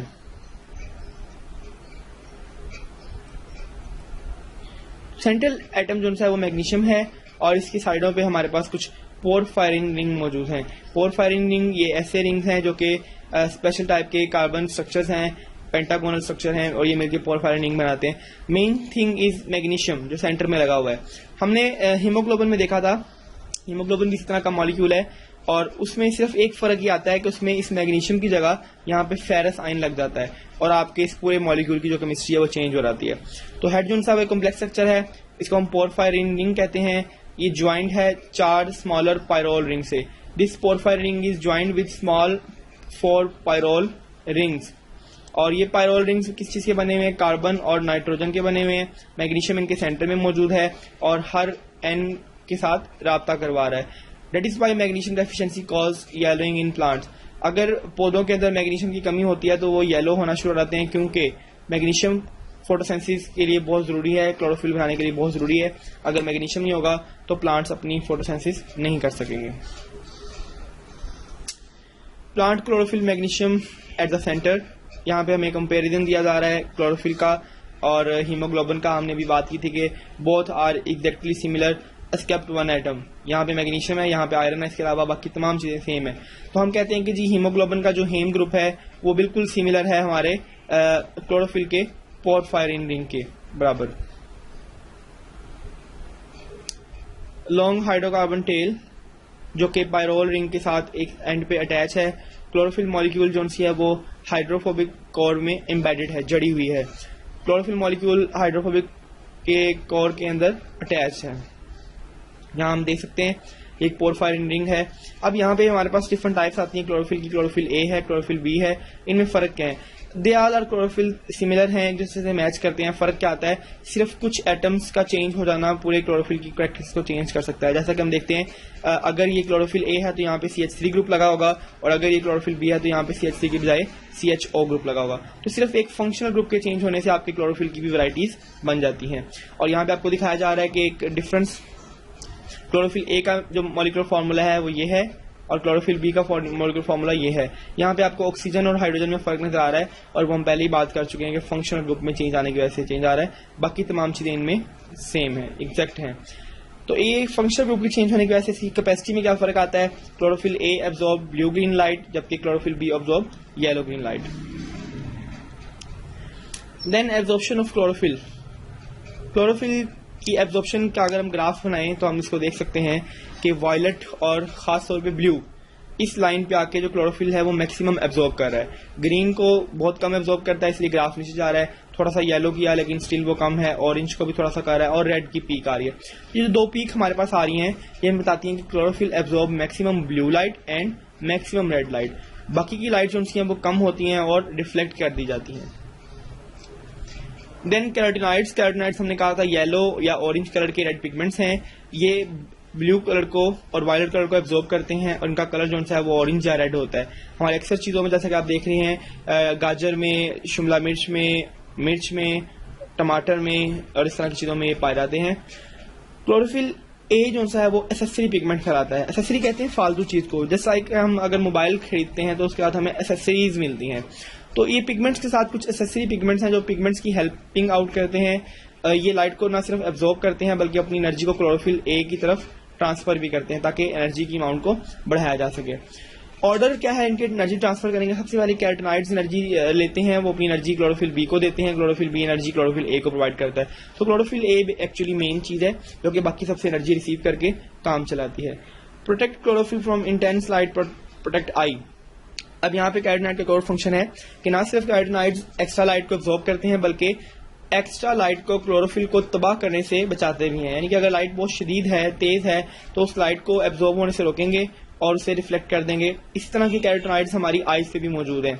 अगर हम बाहर जाते हैं धूप में, गर्मियों के मौसम में, तो हमारी आंखों में एक रोशनी पड़ती है जिससे हमारी आंखें चुंधिया जाती हैं। तो अल्लाह ताला ने हमारी आंखों में भी कुछ प्रोटीन्स रखी हैं जिन्हें हम कैरोटिनॉइड्स ही कहते हैं। ये कैरोटिनॉइड्स हमें उस ग्लेयर से बचाते हैं। ग्लेयर कहते हैं चमक को, हमें उस एक्स्ट्रा लाइट या ग्लेयर से बचाने के लिए कैरोटिनॉइड्स काम करते हैं। Then light driving energy. अब चूंकि प्रोसेस ही फोटोसिंथेसिस का है तो इसमें मेन रोल ही लाइट का है। लाइट एनर्जी है, वो एनर्जी है जो कि आपके रिएक्शन को चलाएगी। लाइट है क्या? बेसिकली इलेक्ट्रोमैग्नेटिक एनर्जी की रेडिएशंस हैं जो कि इसको चलाती हैं। फोटॉन्स हम कहते हैं पार्टिकल्स ऑफ लाइट, लाइट के पैकेट्स हैं। और ये रेडिएशन जो हैं ये हमारे लिए बहुत ज्यादा इंपॉर्टेंट है। विजिबल लाइट है, 380 से लेके 750 नैनोमीटर तक ये फॉल करती है। इलेक्ट्रोमैग्नेटिक स्पेक्ट्रम देखें तो 380 से लेके 750 नैनोमीटर तक हमारे पास ये विजिबल लाइट है। और अगर हम इससे ऊपर जाते हैं तो इंफ्रारेड, माइक्रोवेव और रेडियो वेव्स हैं। इससे नीचे यूवी, अल्ट्रावायलेट रेडिएशन हैं, एक्सरे और गैमा रेज वगैरह मौजूद हैं। इतनी सी लाइट हम पूरी इलेक्ट्रोमैग्नेटिक से यूज करते हैं और इसमें भी डिफरेंट कलर की शेड्स हैं। अब यहाँ पे एक बड़ी इंपॉर्टेंट बात कि जितनी भी लाइट जमीन पे गिरती है उसका सिर्फ 1%, जितनी भी लाइट पत्ते पे गिरती है या जमीन पे आती है उसका सिर्फ 1% आपकी पूरी दुनिया के जो पौधे हैं वो सिर्फ 1% जज़ब करते हैं और उसे काम में लेके आते हैं। Then amount of light absorbed. अब हमारे पास डिफरेंट पिगमेंट्स हैं, इनका एब्जॉर्प्शन स्पेक्ट्रम मिल रहा है। तो येलो कलर जो सा है वो हम देख रहे हैं कि वो ब्लू और इंडिगो को लाइट को ऑब्जॉर्व कर रहा है। क्लोरोफिल ए ब्लू लाइट को ऑब्जॉर्व कर रहा है और रेड लाइट को ऑब्जॉर्व कर रहा है। क्लोरोफिल बी ये भी ब्लू को ऑब्जॉर्व कर रहा है, पीक इसकी यहाँ पे आ रही है। और ये हमें डिफरेंट वेवलेंथ की मिलती है कि कौन कौन सा पिगमेंट कौन कौन सी वेवलेंथ को एब्जॉर्व करने की एबिलिटी रखता है। इसके बाद हम बात करते हैं एब्जॉर्प्शन स्पेक्ट्रम की। ये भी स्पेक्ट्रम है, क्लोरोफिल ए का है, क्लोरोफिल बी का है, क्लोरोफिल डिफरेंट क्लोरोफिल्स के आपके पास स्पेक्ट्रम है, दिखाया जा रहा है कि कौन से क्लोरोफिल ज्यादा चीजों को एब्जॉर्व करते हैं। एक्शन स्पेक्ट्रम की हमने बात की कि लाइट एब्जॉर्ब तो होगी, लेकिन इस स्पेक्ट्रम में से वो कौन सा स्पेक्ट्रम है जो कि ज्यादा एक्शन परफॉर्म करता है, ज्यादा काम करता है, तो हम उसे कहते हैं एक्शन स्पेक्ट्रम। एक्शन स्पेक्ट्रम हम कैसे बनाते हैं? क्लोरोप्लास्ट को एलिमिनेट करवाते हैं डिफरेंट वेवलेंथ से और फिर फोटोसेंसिस का रेट चेक करते हैं, यानी कि किस लाइट पे फोटोसेंसिस की जो प्रोडक्शन है वो ज्यादा है, हम कहते हैं कि इस लाइट पे ये काम ज्यादा होता है। तो इस तरह से हमारे पास एक एक्शन स्पेक्ट्रम का ग्राफ आ जाता है। Comparison of absorption and action spectra, अगर आप इसका कंपेयर करें तो हमें पता चलता है कि बहुत सी लाइट्स ऐसी हैं जो कि एब्जॉर्ब हो रही हैं लेकिन काम नहीं करती। तो डिफरेंट वेवलेंथ जो एब्जॉर्ब हो रही हैं उनको अगर हम मर्ज कर दें तो हमारे पास एक इस तरह का स्ट्रक्चर आ जाता है, इसमें बाकी एनर्जीज भी शामिल हो जाती हैं। एक जो इंपॉर्टेंट बात है वो यहाँ देखें कि क्लोरोफिल बी जो सा है, क्लोरोफिल बी वो यहाँ पे एब्जॉर्ब तो लाइट कर रहा है लेकिन उसकी पीक हमें यहाँ नजर नहीं आ रही, because the effect is countered, effect cancel हो चुका है। और इसी तरह से हमारे पास जो ग्रीन वेवलेंथ्स हैं वो बहुत लो हैं, क्योंकि ग्रीन पे जो हमारे पास फोटोसेंसिस है वो नहीं होती। तो इससे हमें पता चलता है कि ग्रीन एरिया में आके लाइट कम क्यों हो जाती है, because green light is not suitable for photosynthesis. Green light को एब्जॉर्ब ही नहीं किया जाता, ग्रीन लाइट को रिफ्लेक्ट बैक कर दिया जाता है। यही बताया कि हमें प्लांट्स देखने में ग्रीन लगते हैं। याद रखें कि हमें किसी भी चीज का कोई कलर नजर आ रहा है तो वो इसलिए नजर आ रहा है कि वो चीज उस कलर को रिफ्लेक्ट कर रही है। अगर वो चीज उस कलर को एब्जॉर्ब करेगी तो वो कलर हमें नजर नहीं आएगा। तो प्लांट्स ग्रीन कलर रिफ्लेक्ट कर रहे हैं, दैट्स वाई हमें प्लांट्स ग्रीन कलर के नजर आते हैं।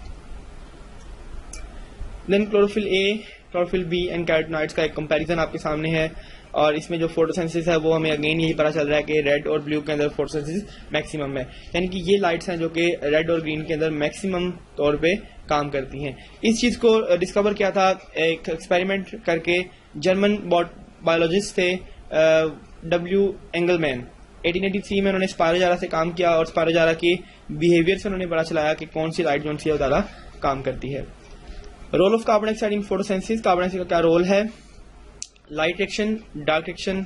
फोटोसेंसिस को हम दो रिएक्शन में कन्वर्ट कर देते हैं। नंबर 1 लाइट रिएक्शन, ये वो रिएक्शन है जो कि लाइट की प्रेजेंस में होगा, और डार्क रिएक्शन जो लाइट के बगैर भी हो सकता है। लाइट रिएक्शन के नतीजे में आपके पास दो चीजें बनती हैं, एटीपी एंड एनएडीपीएच। एटीपी और एनएडीपीएच आगे फिर डार्क रिएक्शन में चलाती हैं और आपके पास कार्बन डाइऑक्साइड को ब्लू साइड या ग्लूकोज में कन्वर्ट कर देती हैं। यहाँ हम देख सकते हैं कि जितने भी आपके पास फोटोसेंसिस है उसका सिर्फ 10% हिस्सा है जो कि टेरेस्ट्रियल प्लांट्स करते हैं। एयर के अंदर 0.03 से लेके 0.04% तक कार्बन डाइऑक्साइड मौजूद है और प्लांट्स इसी कार्बन डाइऑक्साइड को इस्तेमाल करते हैं और इस्तेमाल करके फोटोसिंथेसिस में यूज करते हैं। कार्बन डाइऑक्साइड लीव्स के अंदर एंटर होती है स्पेशल पोर्स के जरिए, स्पेशल ओपनिंग के जरिए, जिसे हम कहते हैं स्टोमेटा। यहाँ आप डायग्राम में देख सकते हैं, this is the stomata. Stomata को कंट्रोल कर रहे हैं दो गार्ड सेल। ये गार्ड सेल अपनी शेप को चेंज करते हैं, क्लोज हो जाते हैं, ओपन हो जाते हैं और आपके स्टोमेटा को ओपन या क्लोज करते हैं। तो ये वो पॉइंट है जहां से कार्बन डाइऑक्साइड या ऑक्सीजन ट्रांसफर होती हैं और गैसेस एक्सचेंज वाकया होता है। स्ट्रोमा को अगर हम देखें तो पत्ते की सरफेस पे सिर्फ 1 to 2% जो एरिया है वो स्ट्रोमा लेते हैं and most of the stroma are present on the lower side of the leaf. Entry of carbon dioxide depend करती है स्टोमेटा की ओपनिंग पे। स्टोमेटा खुलेगा तो अंदर एंटर होंगी गैसेस, तो अगर स्टोमेटा बंद है तो गैसेस अंदर एंटर नहीं होंगी। जो स्टोमेटा है वो रात के टाइम बंद हो जाते हैं और दिन के टाइम वो खुल जाते हैं। आगे हम फोटोसिंथेसिस को देखते हैं। हमने कहा दो स्टेजेस आती हैं फोटोसिंथेसिस की, लाइट डिपेंडेंट यानी कि लाइट रिएक्शन और लाइट इंडिपेंडेंट यानी कि डार्क रिएक्शन। डार्क रिएक्शन और लाइट रिएक्शन। लाइट रिएक्शन के आगे हम दो रिएक्शंस कर देते हैं, दो टाइप्स कर देते हैं, cyclic phosphorylation and non cyclic phosphorylation. इन चीजों को हम आगे स्टेप बाय स्टेप देखेंगे ये चीजें हैं क्या। Then again reaction of photosynthesis, आप देख रहे हैं कि यहाँ पे लाइट रिएक्शन हो रहा है क्लोरोफिल वाली जगह पे, और यहाँ पे डार्क रिएक्शन जिसे हम कैल्विन साइकिल भी कहते हैं वो वाक़या हो रहा है। लाइट रिएक्शन को लाइट डिपेंडेंट इसलिए कहते हैं क्योंकि इसको लाइट की जरूरत है, लाइट के बगैर ये काम नहीं हो सकता। जबकि कैल्विन साइकिल को लाइट इंडिपेंडेंट या डार्क रिएक्शन क्यों कहते हैं, क्योंकि इस चीज को, इस रिएक्शन को लाइट की जरूरत नहीं है, it doesn't use directly light, लेकिन लाइट से बनने वाले हाई एनर्जी कंपाउंड इसको चाहिए हैं। तो हम ये नहीं कह सकते कि लाइट के बगैर भी डार्क साइकिल या कैल्विन साइकिल चल सकता है, बल्कि हम ये कहते हैं कि कैल्विन साइकिल डायरेक्टली लाइट को एब्जॉर्ब नहीं करता, बल्कि लाइट रिएक्शन के नतीजे में बनने वाले कंपाउंड्स को यूज करके वो कैल्विन साइकिल चला लेता है। ठीक है, तो इसमें एनर्जी स्टोरेज होती है, एनर्जी को स्टोर कर लेते हैं इस कंपाउंड में और इसकी एनर्जी को हम कैल्विन साइकिल चलाने में हेल्प आउट कर लेते हैं। तो हमारे पास पता चलता है कि लाइट रिएक्शन और डार्क रिएक्शन ये दो डिफरेंट स्टेजेस कह सकते हैं आप इसकी फोटोसिंथेसिस की। लाइट रिएक्शन के नतीजे में आपके पास ऑक्सीजन पैदा होती है और डार्क रिएक्शन में आपके पास जो आपका मेन चीज है शुगर वो प्रोड्यूस होगी। देन अगेन वही बात, लाइट में एटीपी और एनएडीएच बनती है और जबकि डार्क रिएक्शन में वो एटीपी और एनएडीएच यूज हो जाते हैं। इसके बाद हमारे पास एक कंपैरिजन है यहाँ पे लाइट रिएक्शन और डार्क रिएक्शन का। लाइट रिएक्शन कहाँ होता है, थैलाकॉइड मेम्ब्रेन्स के अंदर वाक़या होता है क्लोरोप्लास्ट में, जबकि डार्क रिएक्शन ये स्ट्रोमा में होता है। लाइट रिएक्शन फोटोसिस्टम PS1 और PS2 एब्जॉर्ब करते हैं, जबकि डार्क रिएक्शन में कार्बन डाइऑक्साइड एब्जॉर्ब की जाती है। लाइट रिएक्शन में साइक्लिक और नॉन साइक्लिक फॉस्फोरिलेशन हो सकती है, जबकि डार्क रिएक्शन के अंदर फॉस्फोरिलेशन नहीं होती बल्कि C3 कार्बन 3 पाथवे चलता है, और कुछ प्लांट्स के अंदर कार्बन 4 पाथवे भी हो सकता है। यानी कि कार्बन डाइऑक्साइड्स को यूज करके ग्लूकोज बनाने के अमल को हम C3 पाथवे कह सकते हैं।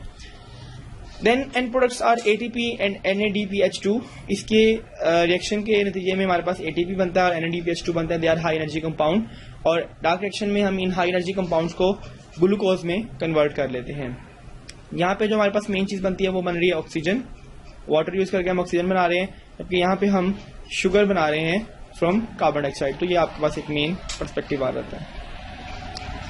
फिर हम लाइट रिएक्शन की बात करें तो हमने कहा लाइट रिएक्शन जो उनसे थैलाकॉइड मेम्ब्रेन्स में हो रहा होता है, और इसके पास दो फोटोसिस्टम मौजूद हैं, PS1 and PS2। Photosystem 1 P70 है और फोटोसिस्टम 2 P680 है। तो ये आपके डिफरेंट फोटोसिस्टम्स हैं। ये फोटोसिस्टम्स क्या कैसे काम करेंगे उसको भी हम जरा डिस्कस करेंगे आगे डिटेल में। अच्छा जी, photosynthetic pigments are organised into clusters called photosystem. जो पिगमेंट्स आपके पास मौजूद हैं वो बिखरे हुए नहीं है बल्कि ऑर्गेनाइज्ड फॉर्म में है, और इन ऑर्गेनाइज्ड फॉर्म को हम नाम देते हैं फोटो सिस्टम्स का, और इसकी वजह से ये एनर्जी को यूटिलाइज करते हैं और थैलाकॉइड मेम्ब्रेन में स्टोर कर देते हैं। हर फोटोसिस्टम के पास कुछ सेंटर्स मौजूद हैं जिसमें एंटीना कॉम्प्लेक्स, नाम ही से वाज़ेह ये एंटीना का काम करता है, चीज़ों को एब्जॉर्ब करने का काम करता है, and reaction centre. Antenna complex कौन से हैं, वो आपकी लाइट को एब्जॉर्ब करते हैं और एब्जॉर्ब करने के बाद रिएक्शन सेंटर पे भेजते हैं। ये वो सेंटर है जहां पे मेन रिएक्शन फॉलो अप करेगा। एंटीना कॉम्प्लेक्स के पास क्लोरोफिल A, B, कैरोटीनॉइड्स वगैरह मौजूद हैं, एनर्जी को एब्जॉर्ब करते हैं और रिएक्शन सेंटर तक पहुंचा देते हैं। रिएक्शन सेंटर के पास एक या एक से ज्यादा मॉलिक्यूल क्लोरोफिल A का हो सकता है। वो इस क्लोरोफिल A को इस्तेमाल करते हैं और इस्तेमाल करने के बाद प्राइमरी इलेक्ट्रॉन रिसेप्टर तक भेजते हैं। प्राइमरी इलेक्ट्रॉन रिसेप्टर आगे फिर एक पूरी रिएक्शंस की सीरीज चला देता है, और उस सीरीज को हम नाम देते हैं इलेक्ट्रॉन ट्रांसपोर्ट चेन। मैंने आपको पहले भी बताया कि इलेक्ट्रॉन्स के स्टेप बाय स्टेप ट्रांसफर होने का नाम, एक चेन की शक्ल में ट्रांसफर होने का नाम इलेक्ट्रॉन ट्रांसपोर्ट चेन है। Electron transport chain play role in generation of ATP by chemiosmosis. Chemiosmosis की मदद से हम इलेक्ट्रॉन ट्रांसपोर्ट चेन से ATP प्रोड्यूस करवाते हैं। तो ये हमारे सामने एक फोटो सिस्टम है, एक ऑर्गेनाइज चीज है। हमने कहा था एंटीना कॉम्प्लेक्स, ये हमारे एंटीना कॉम्प्लेक्स हैं, ये लाइट को एब्जॉर्ब करते हैं और एब्जॉर्ब करने के बाद आगे से आगे पहुंचाते हैं। This is electron transfer. यहाँ से फिर ये इलेक्ट्रॉन, ये दिस इज रिएक्शन सेंटर, यहाँ पे रिएक्शन होगा और इस रिएक्शन सेंटर के अंदर हमारे पास प्राइमरी इलेक्ट्रॉन रिसेप्टर भी मौजूद है और ये रिएक्शन सेंटर भी, ये दोनों मिलकर यहाँ पे मेन काम करेंगे। तो ये बहुत सी मॉलिक्यूल एनर्जी को एब्जॉर्ब करने का काम कर रहे हैं, सरफेस एरिया को इंक्रीज करके एनर्जी ज्यादा एब्जॉर्ब कर रहे हैं, और ये हमारा बेसिक रिएक्शन सेंटर है जहां पे मेन रिएक्शन काम करेगा। Yes, this is thylakoid membrane. ये स्ट्रक्चर समझना बड़ा जरूरी है, आपको बुक्स में स्ट्रक्चर नहीं मिलता और इसी वजह से समटाइम कंफ्यूजन रहती है। यहाँ पे हमें एक क्लोरोप्लास्ट दिखाया जा रहा है और क्लोरोप्लास्ट के अंदर ये क्लोरोफिल थैलाकॉइड स्ट्रक्चर है। और ये हमें एक थैलाकाइड स्ट्रक्चर दिखाया गया। आप देख सकते हैं कि थैलाकाइड स्ट्रक्चर हमने कहा था कि एक मेम्ब्रेन स्ट्रक्चर है और ये बाउंड भी हुआ नजर आ रहा है हमें। तो ये आपकी लिपिड बाई लेयर है जिसके अंदर ये थैलाकाइड है और बाहर हमारे पास स्ट्रोमा फ्लूइड मौजूद है। तो हम देखते हैं यहाँ पे एक पूरा एक हमें जनरल मैकेनिज्म दिखाया जा रहा है। This is photo system. यहाँ पे फोटो सिस्टम मौजूद है। लाइट यहाँ गिरती है, लाइट यहाँ गिरने के बाद इलेक्ट्रॉन्स को हाई एनर्जी पे पहुंचा देती है। इलेक्ट्रॉन्स इन डिफरेंट कॉम्प्लेक्स से होता जाता है एक और फोटो सिस्टम के बाद। यहाँ पे इसकी एनर्जी फिर इंक्रीज हो जाती है, इसकी एनर्जी को हम फिर यूज करते हैं। तो इस हाई एनर्जी को लेके इस लाइट की एनर्जी से हमने यहाँ पे एक तो एटीपी बना लेते हैं जो कि हाई एनर्जी कंपाउंड है, और एक हमारे पास यहाँ पे NADPH बन जाता है। तो ATP और NADH ये हमें यहाँ पे लाइट रिएक्शन में मिलते हैं। आगे फिर ये NADPH जो से कैल्विन साइकिल में जाते हैं, स्ट्रोमा में कैल्विन साइकिल चलता है और कैल्विन साइकिल के नतीजे में हमें ATP यूज करने पड़ते हैं। तो यहाँ पे हम क्या करते हैं, हम ADP को कन्वर्ट करवाते हैं ATP में और इसको आगे कैल्विन साइकिल के लिए भेज देते हैं। तो ये हमारे पास इस तरह से हमारा एक व्यू क्लियर करने के लिए, कॉन्सेप्ट क्लियर करने के लिए हमें बता रहा था कि कौन से प्रोसेस कहाँ हो रहे हैं। अब एक चीज इसमें और है कि involvement of hydrogen ion. Hydrogen ion की इन्वॉल्वमेंट क्या है। जैसा कि आप देख रहे हैं यहाँ पे वाटर का मॉलिक्यूल टूटता है और टूटने के बाद इलेक्ट्रॉन्स बनते हैं। ये वो इलेक्ट्रॉन है जो कि यहाँ ट्रांसफर हो रहे हैं और जो पीछे हाइड्रोजन बचता है, चूंकि वाटर थैलाकाइड मेम्ब्रेन के अंदर ब्रेक हो रहा है तो यहाँ पे हाइड्रोजन की जो कॉन्सेंट्रेशन है वो ज्यादा हो रही है। इसके अलावा बाहर से भी जो हाइड्रोजन है वो अंदर पंप किए जा रहे हैं। इसकी वजह से आपके अंदर जो है वो थैलाकाइड के अंदर हाइड्रोजन की कॉन्सेंट्रेशन ज्यादा हो गई है। फिर ये ज्यादा वाले हाइड्रोजन पास करते हैं एक स्पेशल कॉम्प्लेक्स से जिसे हम कहते हैं ATP सिंथेटेज। ये एक ऐसा एंजाइम है जो कि ATP को तैयार करता है। तो इसमें से जब वो हाइड्रोजन आयन एक पोटेंशियल से गुजरते हैं तो इन हाइड्रोजन आयन के हाई पोटेंशियल एनर्जी को इस्तेमाल करके हम ADP और इनऑर्गेनिक फॉस्फोरस को ATP में कन्वर्ट कर देते हैं। यानी कि अगर हम सिंपल वर्ड में बात करें तो हमने लाइट की एनर्जी को इलेक्ट्रॉन्स को दिया, इलेक्ट्रॉन्स ये एनर्जी लेके गए और इस एनर्जी को उन्होंने हाई एनर्जी कंपाउंड NADPH और ATP में कन्वर्ट कर दिया। कैसे कर दिया उसका मैकेनिज्म हमने पूरा डिस्कस किया और इसके अंदर हाइड्रोजन आयन की इन्वॉल्वमेंट भी हम देख सकते हैं। Then this is the light dependent reaction, क्योंकि लाइट को ऑब्जॉर्व करता है, लाइट पे डिपेंड करता है। क्लोरोफिल के मॉलिक्यूल इसमें काम करेंगे और लाइट को ऑब्जॉर्व करके रिएक्शन चलवाएंगे। और इस लाइट की रिएक्शन से हम कौन सी दो चीजें बना रहे हैं, ATP बना रहे हैं और NADPH बना रहे हैं। तो ये हमारे पास एक पूरी समरी आ जाती है लाइट रिएक्शन की कि सूरज की रोशनी आई थी, उसने वाटर को तोड़ा और ऑक्सीजन बन गया और साथ में ATP और NADPH। ये हमारी दो मेन प्रोडक्ट्स हैं जिनसे हमें आगे काम चलाना है। तो हम कहते हैं कि ये हमारी लाइट रिएक्शन की एक मुकम्मल समरी है। अब अगला जो हमारा स्टेप है वो है डार्क रिएक्शन। डार्क रिएक्शन में क्या होता है वो हम जरा देखते हैं, लेकिन उससे पहले फोटो सिस्टम को देख लें। हमारे पास दो तरह के फोटो सिस्टम मौजूद है, photo system 1, photo system 2। Photo system 1 के अंदर जो ज्यादातर क्लोरोफिल है वो पाया जाता है। क्लोरोफिल ऐसा क्लोरोफिल जो कि 700 नैनोमीटर की लाइट को एब्जॉर्ब करता है, इसीलिए फोटो सिस्टम 1 को हम P700 भी कहते हैं। फोटो सिस्टम 2 जो है वो ज्यादातर जो लाइट है वो एब्जॉर्ब करता है 680 नैनोमीटर की, तो इसीलिए हम इसको P680 का नाम भी दे देते हैं। Special molecule called primary electron acceptor, एक स्पेशल मॉलिक्यूल भी यहाँ मौजूद है जो कि प्राइमरी इलेक्ट्रॉन्स को एक्सेप्ट करने का काम करता है, इसीलिए हम इसे इलेक्ट्रॉन एक्सेप्टर का नाम देते हैं। जब वाटर का मॉलिक्यूल ब्रेक करता है तो वाटर के मॉलिक्यूल के ब्रेक करने से जो इलेक्ट्रॉन्स निकलते हैं वो इलेक्ट्रॉन्स यही एक्सेप्टर के पास जाते हैं, तो हम कहते हैं this is primary electron acceptor. और ये एक्सेप्टर हाई एनर्जी इलेक्ट्रॉन्स को ट्रैप करता है, काबू करता है और इनको आगे फिर सीरीज ऑफ इलेक्ट्रॉन कैरियर्स तक पहुंचाता है। जैसे हमने बात की इलेक्ट्रॉन ट्रांसपोर्ट चेन की, तो ये सीरीज ऑफ रिएक्शंस हैं, इलेक्ट्रॉन ट्रांसपोर्ट चेन पहुंचाता है और इसके अंदर ATP जो हैं वो बनते हैं कीमियोस्मोसिस के प्रोसेस के जरिए। Then photosystem of photosynthesis, light की प्रेजेंस में फोटोसिस्टम दोनों काम कर रहे हैं, आपको दिखाया जा रहा है यहाँ पे। फोटोसिस्टम 1 है, फोटोसिस्टम 2 है। पहले लाइट फोटोसिस्टम 2 पे गिरती है और इस हाई एनर्जी को हम पहुंचा देते हैं, फिर फोटोसिस्टम 1 की बात आती है। तो ये एक आपको पूरा एक ओवरव्यू दिया गया। तो हमारे पास पता चलता है हमें नॉन साइक्लिक इलेक्ट्रॉन फ्लो और साइक्लिक, जिसकी हमने पीछे भी बात की थी कि हमारे पास दो तरह की फोस्फोरिलेशन है या दो तरह के इलेक्ट्रॉन फ्लो हैं। इलेक्ट्रॉन दो अंदाज में फ्लो कर सकते हैं, नॉन साइक्लिक यानी कि लीनियर या फिर साइक्लिक फ्लो।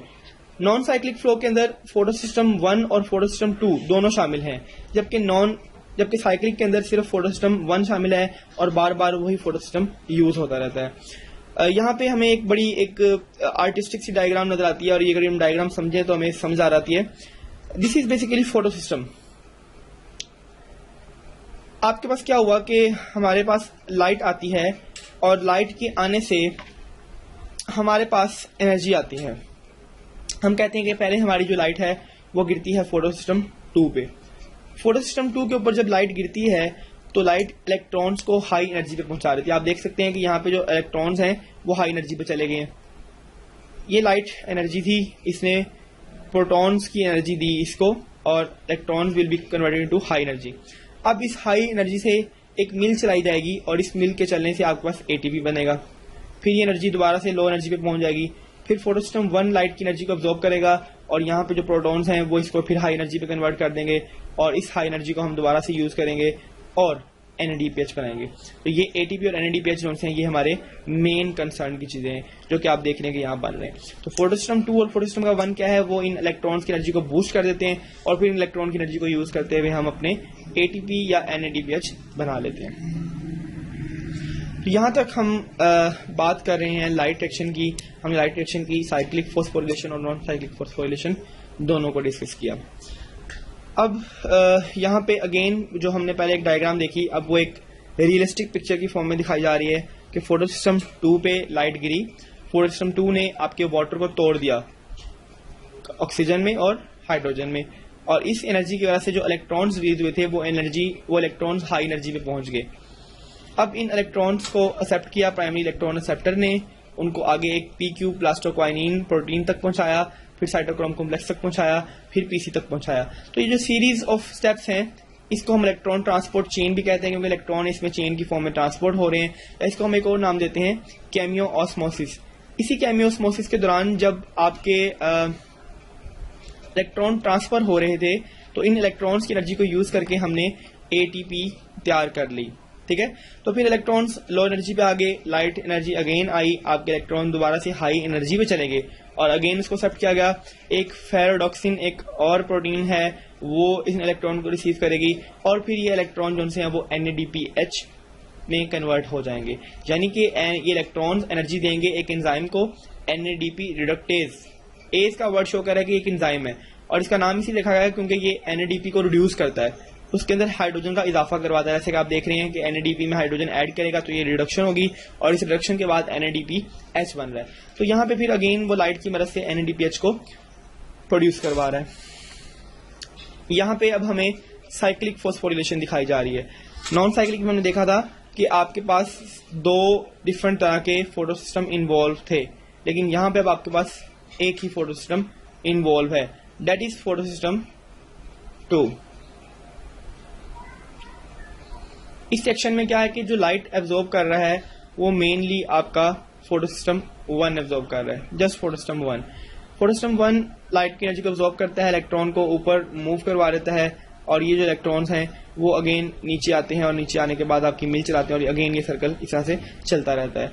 इसके अंदर जो इलेक्ट्रॉन्स हैं वो दोबारा दूसरे फोटो सिस्टम के पास नहीं जाते बल्कि एक ही लीनियर फ्लो में मूव करते रहते हैं और इससे हमारे पास जो ज़्यादा अमाउंट में बनता है एटीपी बनता है। एडीपी बनते हैं लेकिन एनएडीएच नहीं बनते। ये फर्क है आपके साइक्लिक और नॉन साइक्लिक में। साइक्लिक फॉस्फोरिलेशन 2 फोटो सिस्टम के दरमियान नहीं होती, सिर्फ एक फोटो सिस्टम के दरमियान होती है, जबकि नॉन साइक्लिक 2 फोटो सिस्टम के दरमियान वाक़ होती है। साइक्लिक फॉस्फोरिलेशन के अंदर सिर्फ एटीपी बनता है, एनएडीपीएच नहीं बनता, जबकि नॉन साइक्लिक के अंदर एनएडीपीएच भी बनता है और साथ में एटीपी भी बनता है।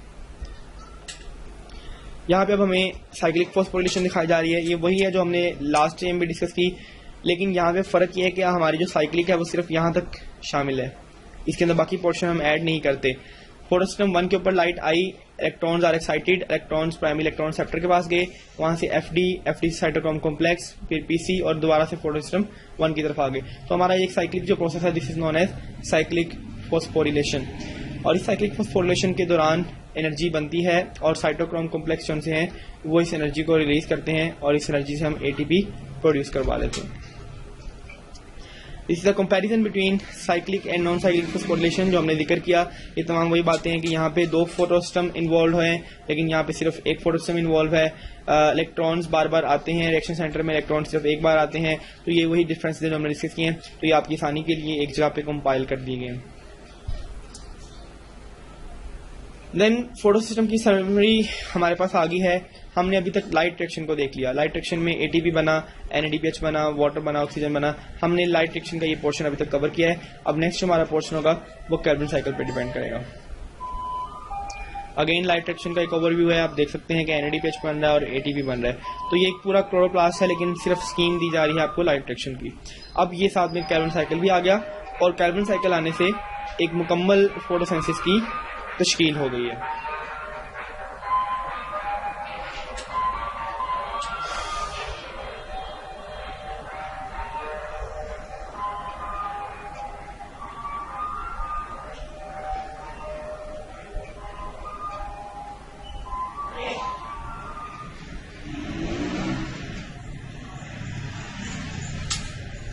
जी, तो यहाँ पे हमें एक फोटोसिंथेसिस का मुकम्मल एक ओवरव्यू मिल रहा है कि कैसे एक फोटोसिंथेसिस है और वो फोटोसिंथेसिस कन्वर्ट करवाती है लाइट को ग्लूकोज के अंदर, और फिर ये ग्लूकोज हम रेस्पिरेशन में यूज़ करते हैं और ये आपकी कार्बन डाइऑक्साइड बन जाती है।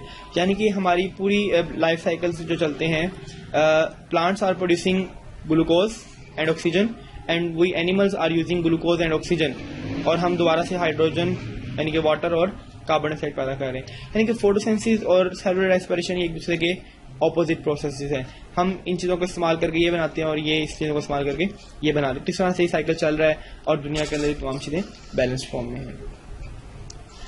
नेक्स्ट हमारा कीमियोस्मोसिस है। कीमियोस्मोसिस क्या होती है, हमने डिस्कस किया कि इलेक्ट्रॉन जो है वो ट्रांसफर होता है एक सीरीज में।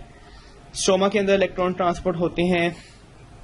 आपने देखा फोटोसिस्टम 1 से FD, PC, फिर फोटोसिस्टम 2 और PQ। तो ये जो इलेक्ट्रॉन्स हैं they are travelling in the form of a chain. इस चेन को जिसमें इलेक्ट्रॉन ट्रांसफर हो रहे हैं उसको हम कहते हैं कीमियोऑस्मोसिस। कीमियोऑस्मोसिस लाइट की मदद से एनर्जाइज इलेक्ट्रॉन को इस्तेमाल करती है और उन्हें यूज करती है हाइड्रोजन्स को पंप करवाने के लिए। अब एक दफा ये हाइड्रोजन्स अगर स्ट्रोमा के अंदर पंप कर दी जाए, इलेक्ट्रॉन्स की एनर्जी से हाइड्रोजन्स को हम इसमें पंप करवा लेते हैं, फिर जब ये हाइड्रोजन यहाँ ज्यादा अमाउंट में जमा हो जाएंगे तो इनकी हाई पोटेंशियल से लो पोटेंशियल के मूव करने के दौरान हम एटीपी की सिंथेसिस करवा लेते हैं। This whole mechanism is known as chemiosmosis. यानी कि इलेक्ट्रॉन्स की एनर्जी हाइड्रोजन रिसीव करते हैं और हाइड्रोजन की एनर्जी को फिर हम एटीपी की फॉर्म में स्टोर कर लेते हैं। This process is known as chemiosmosis. अब हमारा डार्क साइकिल शुरू हो रहा है। डार्क साइकिल को हम कैल्विन साइकिल भी कहते हैं। इसके 3 स्टेजेस हैं। Number 1 carbon fixation, number 2 carbohydrate generation and number 3 regeneration of RUBP। तो हमारा पहला फेज है जी कार्बन फिक्सेशन। इसको हम डिस्कस करेंगे। कार्बन फिक्सेशन फिक्स करने से क्या मुराद है, कार्बन को कार्बन डाइऑक्साइड से लेके एक ऑर्गेनिक कंपाउंड की शक्ल में कन्वर्ट कर देना कार्बन फिक्सेशन कहलाता है। कार्बन डाइऑक्साइड स्ट्रोमा से आई, एटमॉस्फेयर से आई, और इस कार्बन डाइऑक्साइड को हमने एक एंजाइम से ट्रीट करवाया। एंजाइम का नाम है जी रुबिस्को। रुबिस्को एक ऐसा एंजाइम है जो कि दुनिया में सबसे ज्यादा पाया जाता है, क्योंकि प्लांट्स बहुत ज्यादा हैं तो प्लांट्स के अंदर ये एंजाइम कसरत से पाया जाता है। तो रुबिस्को आपकी दुनिया में सबसे ज्यादा पाया जाने वाला एंजाइम है। हम कार्बन डाइऑक्साइड को एक कंपाउंड है RUBP, राइबोलूज बिसफॉस्फेट, इस कंपाउंड से हम इसको रिएक्ट करवाते हैं इन the presence of Rubisco enzyme, और फिर हमारा जो कार्बन है वो एक ऑर्गेनिक कंपाउंड का हिस्सा बन जाता है। The compound that form is called 3PGA, three phosphoglyceraldehyde. तो ये जो कंपाउंड बना है इसकी मदद से हमारा कार्बन डाइऑक्साइड जो है वो इनऑर्गेनिक से ऑर्गेनिक कंपाउंड की नेचर में चला गया है, इसलिए हम इसको कार्बन फिक्सेशन कहते हैं। The second step is reduction. Reduction में क्या होता है कि हमारे जो 3PGA, 3-फॉस्फोग्लिसरल एल्डिहाइड बना था, इससे हम एक मॉलिक्यूल बनाते हैं 1,3-बिसफॉस्फोग्लिसरेट का, जिसे हम 1,3-डाइफॉस्फोग्लिसरल एल्डिहाइड भी कह सकते हैं, ग्लिसरेट भी कह सकते हैं। इस काम के लिए आपके 2 चीजें रिक्वायर्ड हैं, एक ATP और एक NADPH। अब ये वही चीजें जो हमने लाइट रिएक्शन के दौरान बनाई थी और वो यहाँ पे इस्तेमाल हो रही हैं। तो ये ATP और NADPH की मदद से हम अपने 3-फॉस्फोग्लिसरल एल्डिहाइड को कन्वर्ट कर देते हैं इनटू डिफरेंट कंपाउंड्स, जो कि आगे चल के शुगर बनेंगी। Third step is regeneration. हमारे पास एक ग्लूकोज का मॉलिक्यूल बन गया, लेकिन अब हमने जो पहले एक कंपाउंड यूज किया था दैट वाज RUBP, हमने इस RUBP राइबोलोज बिसफॉस्फेट को दोबारा से रीजनरेट करना है। तो ये हमारे इस डार्क रिएक्शन का आखिरी स्टेप है, जिसको हम रीजनरेशन कहते हैं, कि जो आपका एंजाइम बना था उसको हमने दोबारा से रीजनरेट करना है। ATP is once against needed. इसमें भी हमें ATP की जरूरत है और ये ATP वहीं से आएगा, लाइट रिएक्शन में बनने के बाद आएगा। This time it phosphorylate G3P to generate RUBP after some rearrangement. और अब इसको थोड़ा सा रीअरेंज करने के बाद हम G3P को दोबारा से RUBP में कन्वर्ट कर सकते हैं।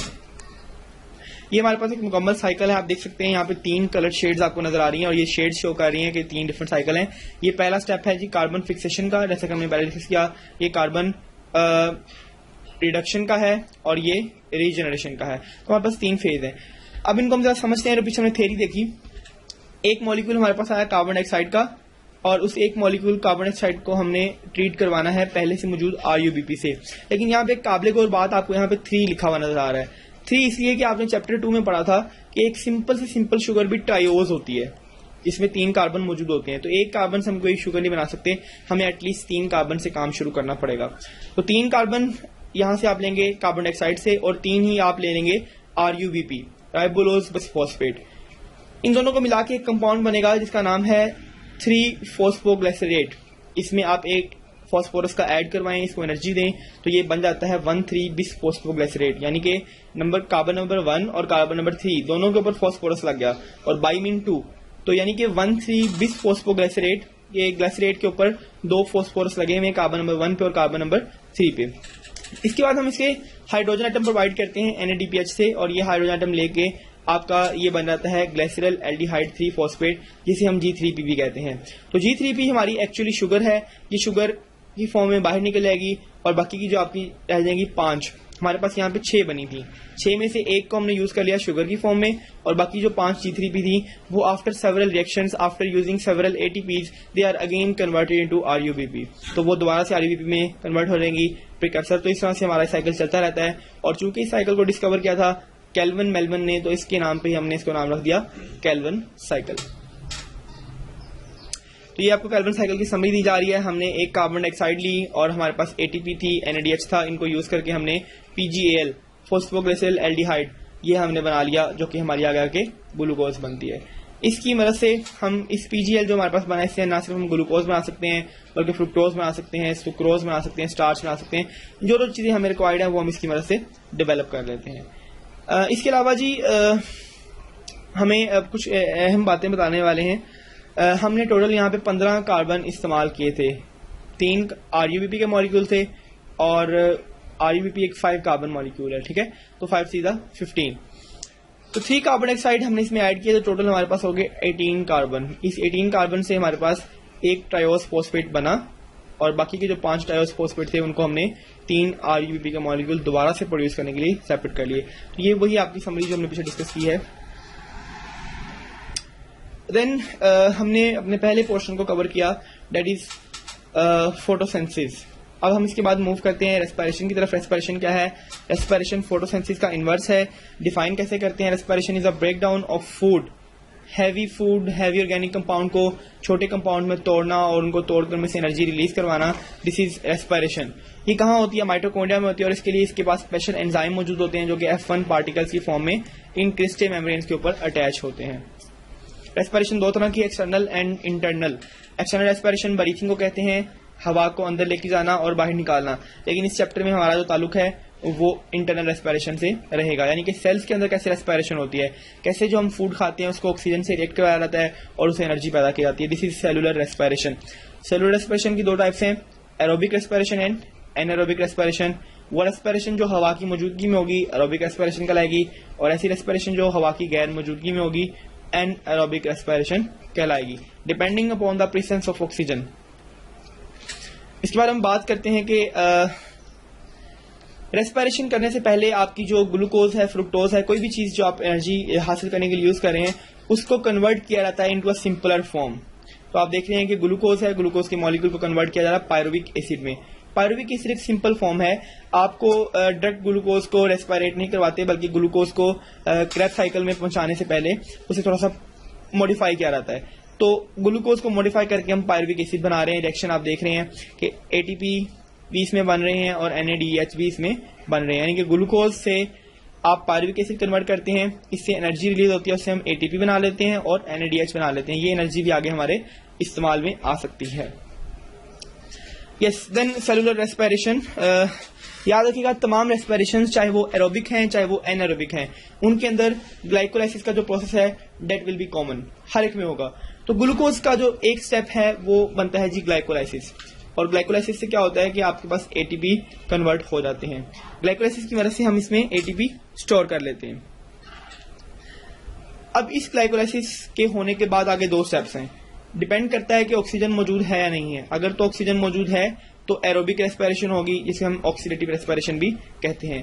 अगर ऑक्सीजन प्रेजेंट नहीं है तो फिर एनारोबिक रेस्पिरेशन होगी, जिसे हम फर्मेंटेशन भी कहते हैं। अब ये फर्मेंटेशन क्या है, फर्मेंटेशन को डिस्कस करते हैं, आगे करेंगे इसको डिस्कस। यहाँ पे आपको एक पूरा ओवरव्यू दिया जा रहा है कि अगर आपकी फूड थी, फूड की ग्लाइकोलाइसिस हुई, इससे पायरुवेट बन गया।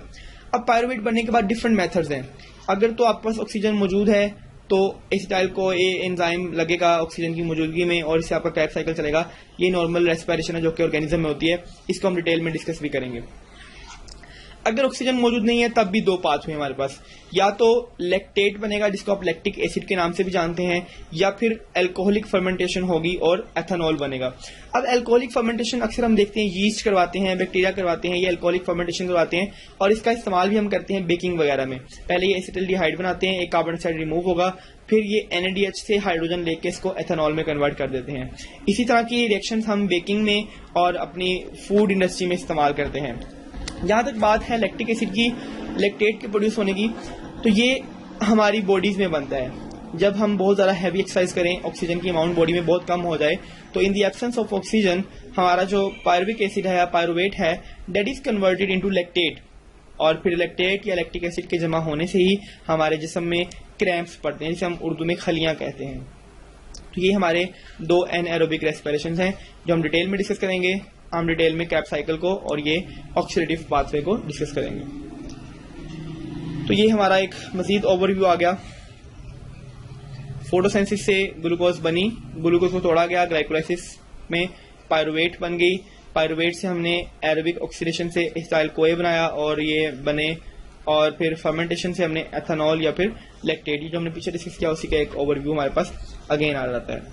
Then the first thing is anaerobic respiration. Glycolysis का प्रोसेस हम देख रहे हैं। ग्लाइकोलाइसिस तमाम ऑर्गेनिज्म में होगी, चाहे वो एरोबिक है चाहे वो इनऑर्गेनिक है। ग्लूकोज का कन्वर्ट होना पायरुविक एसिड में by using energy from ATP. इससे जो एनर्जी रिलीज होती है उससे हम एटीपी बनाते हैं, साथ में NADH बनाते हैं, यानी कि हमें यहाँ पे एनर्जी भी रिलीज होगी। आगे पायरुविक एसिड को ऑक्सीजन नहीं मिल रही, अगर तो ये ऑर्गेनिज्म यीस्ट है तो यीस्ट के अंदर अल्कोहलिक फर्मेंटेशन होती है, यानी कि यीस्ट इस पायरुविक एसिड को एथेनॉल में और कार्बन डाइऑक्साइड में कन्वर्ट करवा देता है। जबकि अगर मैमल्स के मसल्स में या बैक्टीरिया में काम हो रहा है तो ये बैक्टीरिया और मैमल्स इस पायरुविक एसिड को लैक्टिक एसिड में कन्वर्ट करवा रहे हैं। अब यहाँ पे एक इंपॉर्टेंट कॉन्सेप्ट कि ये कैसे पता चलेगा कि ऑक्सीजन नहीं है तो यहाँ पे एथेनॉल बनना है, लैक्टिक एसिड बनना है। तो बेटा ये आपके हर सिस्टम की अपनी प्रॉपर्टीज हैं, उसमें स्पेशल मैकेनिज्म होते हैं, स्पेशल एंजाइम होते हैं, ये डिपेंड करता है स्पीशी पे। अगर तो यीस्ट है तो वो एथेनॉल बनाएगी, अगर वो बैक्टीरिया है तो वो लैक्टिक एसिड पैदा कर लेगी। Then fermentation. Fermentation is also an anaerobic respiration, जिसमें ऑक्सीजन की गैर मौजूदगी में रेस्पिरेशन की जाती है, ऑक्सीजन इसमें प्रेजेंट नहीं है।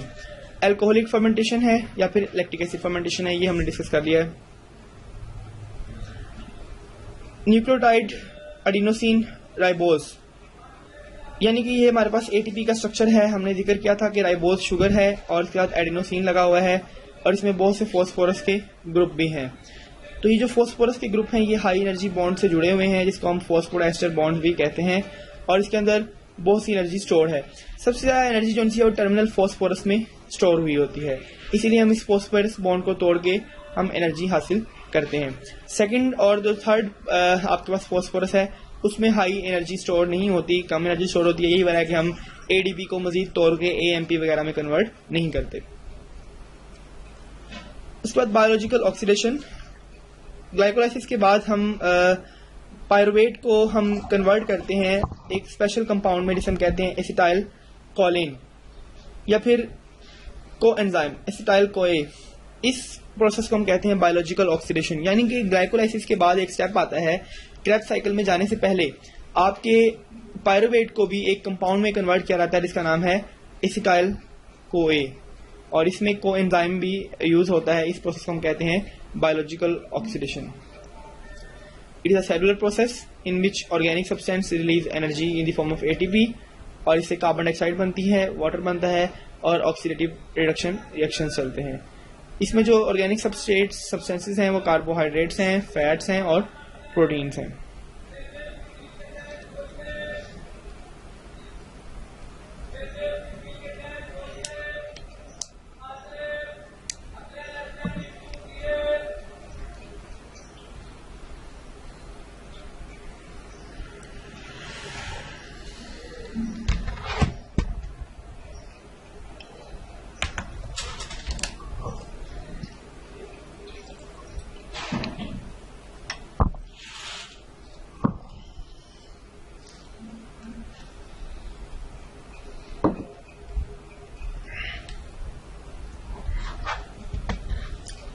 जी, तो यहाँ पे अगेन हमारे पास एक ओवरव्यू आ रहा है कि एनारोबिक रेस्पिरेशन से ग्लाइकोलाइसिस होती है, ग्लाइकोलाइसिस से फर्मेंटेशन, और फर्मेंटेशन से अगेन हमारे पास एक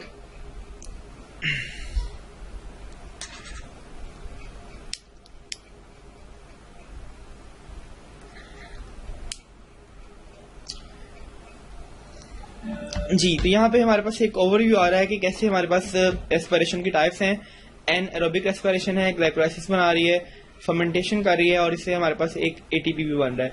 इसी तरह से एरोबिक रेस्पिरेशन है, इससे हमारे पास ग्लाइकोलाइसिस बन रही है, ग्लाइकोलाइसिस से क्रेब्स साइकिल और फिर इलेक्ट्रॉन ट्रांसपोर्ट चेन चल रहा है। एरोबिक रेस्पिरेशन के नतीजे में हमें 36 एटीपीज बनते हैं। एक ग्लूकोज के मॉलिक्यूल से हम 36 एटीपी हासिल कर सकते हैं, जबकि एन एरोबिक रेस्पिरेशन में हमें एक ग्लूकोज के मॉलिक्यूल से सिर्फ 2 एटीपी मिलते हैं। यानी कि आप देख सकते हैं कि एरोबिक रेस्पिरेशन से या एरोबिक रेस्पिरेशन में हमें बहुत से एटीपी बनते हैं, जबकि एनारोबिक में बहुत कम। तो यहाँ सवाल ये पैदा होता है कि अगर एरोबिक में हमें ज़्यादा मिलते हैं तो फिर हम एनारोबिक की तरफ क्यों जाते हैं। तो उसकी लॉजिक ये है कि that's depend on the requirement of oxygen. अगर तो ऑक्सीजन अवेलेबल है तो बॉडी में एरोबिक रेस्पिरेशन ही होगी, लेकिन अगर बॉडी में ऑक्सीजन की अमाउंट बहुत कम हो चुकी है, जैसा कि हैवी एक्सरसाइज में होता है, तो फिर उसमें फिर हमारे एनर्जी की रिक्वायरमेंट्स को पूरा करने के लिए एरोबिक के साथ साथ एनारोबिक रेस्पिरेशन का प्रोसेस भी स्टार्ट किया जाता है। स्टेजेस ऑफ एरोबिक रेस्पिरेशन हमने जिक्र किया कि पहली स्टेज हर प्रोसेस के अंदर एक ही होती है, दैट इज ग्लाइकोलाइसिस। ग्लाइकोलाइसिस के बाद पायरुवेट बनता है। पायरुवेट को हम बायोलॉजिकल ऑक्सीडेशन के बाद भेज देते हैं माइटोकॉन्ड्रिया में, जहां पे क्रेब्स साइकिल चलता है। क्रेब्स साइकिल के बाद इससे हमें एटीपी मिलते हैं और साथ में हमें इससे एनएडीएच बनते हैं। जो एनएडीएच हमें यहाँ मिलते हैं उसको हम दोबारा से एक चेन में भेजते हैं, that is known as electron transport chain, और उससे भी हमें एटीपी मिलते हैं। यानी कि सबसे पहले हमारे पास ग्लाइकोलाइसिस हुई, इससे हमें एटीपी मिले, और इस ग्लाइकोलाइसिस से भी हमें एनएडीएच मिले और पायरुवेट मिला। पायरुवेट को हमने क्रेब्स साइकिल में भेजा, क्रेब्स साइकिल से हमें एटीपी भी मिले और एनएडीएच भी मिला। अब ये जो एनएडीएच हमें यहाँ मिल रहे हैं, इनको हम एक और सिस्टम में चलाएंगे, that is electron transport chain, और इससे भी हमें एटीपी मिलेंगे। तो अल्टीमेट चीज हमारी ये एटीपी है, और हमें ये पायरुवेट के जरिए और एनएडीएच के जरिए हमें ये चीजें सप्लाई की जा रही हैं। देन ग्लाइकोलाइसिस, ग्लाइकोमीन, ग्लाइकोजन और ग्लूकोज, एंड लाइसिस मीन टूटना, यानी कि ग्लूकोज को स्प्लिट करना, ब्रेक करना into small part, this is known as glycolysis. Glycolysis कहाँ होता है? Glycolysis is present in the cytosol, यानी कि साइटोप्लाज्म के अंदर ग्लाइकोलाइसिस वाकया होती है। 6 कार्बन ग्लूकोज को तोड़ दिया जाता है 3 कार्बन वाले 2 कंपाउंड्स में, जिसे हम पायरुवेट कहते हैं। यहाँ पे अब हमें एक और प्रोसेस पता चलता है कि आया कि यहाँ पे ग्लाइकोलाइसिस के बाद एटीपी बन रहे हैं, लेकिन ये एटीपी हमारी बॉडी की रिक्वायरमेंट्स के लिए काफ़ी नहीं है। ये एक स्टार्टिंग पॉइंट हो सकता है, लेकिन हमारी पूरी बॉडी की रिक्वायरमेंट्स को पूरा करने के लिए इतनी सी एनर्जी जो कि 2 एटीपी पे मुश्तमिल है, ये एनर्जी काफ़ी नहीं है। तो इसके बाद हमारे फिर पायरुवेट को आगे माइटोकॉन्ड्रिया में भेजा जाता है ताकि वो ज़्यादा एनर्जी को प्रोड्यूस कर सके। ग्लाइकोलाइसिस के हमारे पास 2 स्टेजेस हैं, number 1 preparatory phase and number 2 पे ऑफ फेज। प्रिपरेटरी फेज के अंदर हमें ग्लाइकोलाइसिस पे इन्वेस्टमेंट करनी पड़ती है, तैयारी करनी पड़ती है, और इस तैयारी के बाद वो कन्वर्ट हो जाता है बिसफॉस्फोग्लिसरेट यानी कि बीपीजी में। ग्लूकोज को सबसे पहले एक एटीपी दिया जाता है and it is converted into glucose 6 phosphate, then it is converted into an isomer fructose 6 phosphate, और फिर इस फ्रुक्टोज 6 फॉस्फेट को एक और एटीपी देके फ्रुक्टोज 1,6 बाइफॉस्फेट में कन्वर्ट किया जाता है। और इसके बाद ये कंपाउंड टूटता है दो डिफरेंट कंपाउंड्स में। एक कंपाउंड बनता है डाईहाइड्रोऑक्सी एसीटोन फॉस्फेट और दूसरा कंपाउंड बनता है ग्लिसरल एल्डिहाइड फॉस्फेट। अब जो डाईहाइड्रोक्सी एसीटोन फॉस्फेट है इसको भी कन्वर्ट कर दिया जाता है into the glycerol aldehyde 3 phosphate, यानी कि हमारे पास दो G3P के मॉलिक्यूल दो बन जाते हैं। फिर इन मॉलिक्यूल्स को आगे कन्वर्ट किया जाता है 1,3-बिसफॉस्फोग्लिसरेट में by using energy from NAD, यानी कि हम इसमें से जो एनर्जी निकलती है उसकी वजह से हम NADH बना लेते हैं। इसके बाद जो अगला रिएक्शन है वो है हमारा पे ऑफ फेज, यानी कि ऑक्सीडेटिव फेज। इसके अंदर जो हमारे पास बने थे BPG यानी कि 1,3-बिसफॉस्फोग्लिसरेट, उन्हें हम एक चीज में कन्वर्ट करते हैं, दैट इज 3PG 3-फॉस्फोग्लिसरेट, और इससे हमारे पास ATP बनती है, यानी कि जो एनर्जी बनती है उसको हम कन्वर्ट कर देते हैं ATP में। फिर इस 3PG को हम कन्वर्ट करवाते हैं 2PG में, दैट इज 2-फॉस्फोग्लिसरेट, और इससे भी हमें कुछ हद तक एनर्जी मिलती है, but that is insufficient for production of ATP। फिर हम इस 2PG कंपाउंड को कन्वर्ट करते हैं एक और कंपाउंड में PEP में, फॉस्फोफिनॉल पायरुवेट, और इस दौरान हमारे पास कुछ वाटर के मॉलिक्यूल रिलीज होते हैं। और फिर इस फॉस्फोइनॉल पायरुवेट को अल्टीमेटली कन्वर्ट किया जाता है पायरुवेट में, और पायरुवेट ये वो कंपाउंड था जो कि हमें चाहिए था, और इसकी प्रोडक्शन में भी हमें ATP के दो मॉलिक्यूल्स मिल जाएंगे। तो हम देखते हैं कि कैसे step by step different steps के अंदर 10 स्टेप्स के अंदर हमने ग्लाइकोलाइसिस का प्रोसेस पूरा किया। 1 to 6 प्रिपरेटरी फेज कराते हैं और 6 to 10 ऑक्सीडेटिव फेज कराते हैं। इसके बाद आगे क्रेब्स साइकिल शुरू होगा। क्रेब्स साइकिल को भी एक साइक्लिक प्रोसेस है, इसको एक साइंटिस्ट ने डिस्कवर किया, इसका नाम क्रेब था, और उसी के नाम पे हमने इसको नाम दे दिया क्रेब्स साइकिल का। तो जो क्रेब्स साइकिल है उसकी शुरुआत कैसे होती है? पायरुवेट हमारे पास एक मॉलिक्यूल है, that pyruvate is converted into a compound known as acetyl CoA, जो कि 2 कार्बन कंपाउंड है।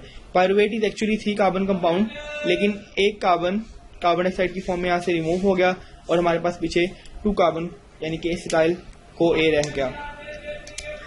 अब ऐसा करना क्यों जरूरी है? क्योंकि जो पायरुवेट है हमारा वो डायरेक्टली क्रेब साइकिल में इंट्रोड्यूस नहीं हो सकता, तो उसके लिए जरूरी है कि पहले क्रेब साइकिल के अंदर जाने से पहले पायरुवेट को एक एक्टिव फॉर्म में कन्वर्ट किया जाए, और इस एक्टिव फॉर्म का नाम है एसिटाइल CoA, और फिर ये एसिटाइल CoA इजीली आगे क्रेब साइकिल में मूव कर सकता है।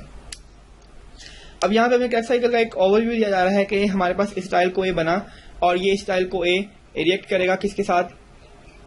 ऑक्सैलो एसीटेट के साथ। ऑक्सैलो एसीटेट एक पहले से मौजूद 4 कार्बन कंपाउंड है जो कि प्रीकर्सर का काम करेगा। इस 4 कार्बन कंपाउंड के साथ हमारे एसिटाइल CoA रिएक्ट करेंगे और हमारे पास एक 6 कार्बन कंपाउंड बन जाएगा जिसका नाम है सिट्रेट। ये सिट्रेट अपने एक आइसोमर में कन्वर्ट होगा जिसका नाम है आइसोसिट्रेट। इस आइसोसिट्रेट को हम डिफरेंट रिएक्शंस के बाद कन्वर्ट कर देंगे अल्फा कीटोग्लूटारेट, और इस दौरान जो एनर्जी बनेगी हम उस एनर्जी को स्टोर करेंगे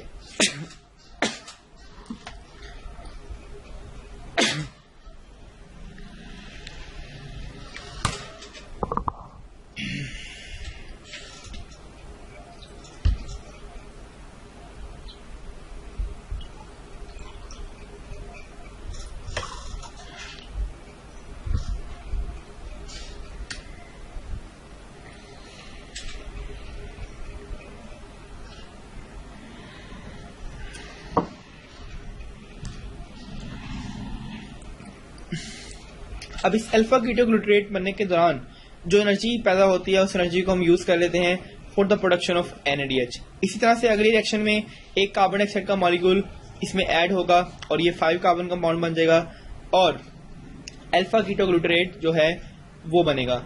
अल्फा कीटोग्लूटारेट बनने के प्रोसेस के अंदर भी हमारे पास एक NADH का मॉलिक्यूल जनरेट हो जाएगा।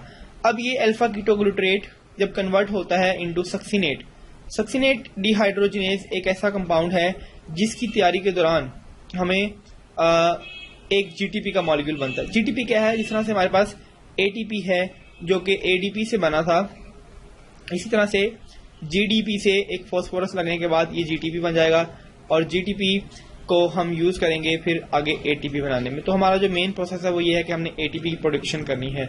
अब GTP बनने के बाद जो बाकी हमारा कंपाउंड है वो सक्सिनेट डिहाइड्रोजिनेज। इस सक्सिनेट डिहाइड्रोजिनेज को हम एक कंपाउंड में कन्वर्ट करते हैं, दैट इज फुमेरेट।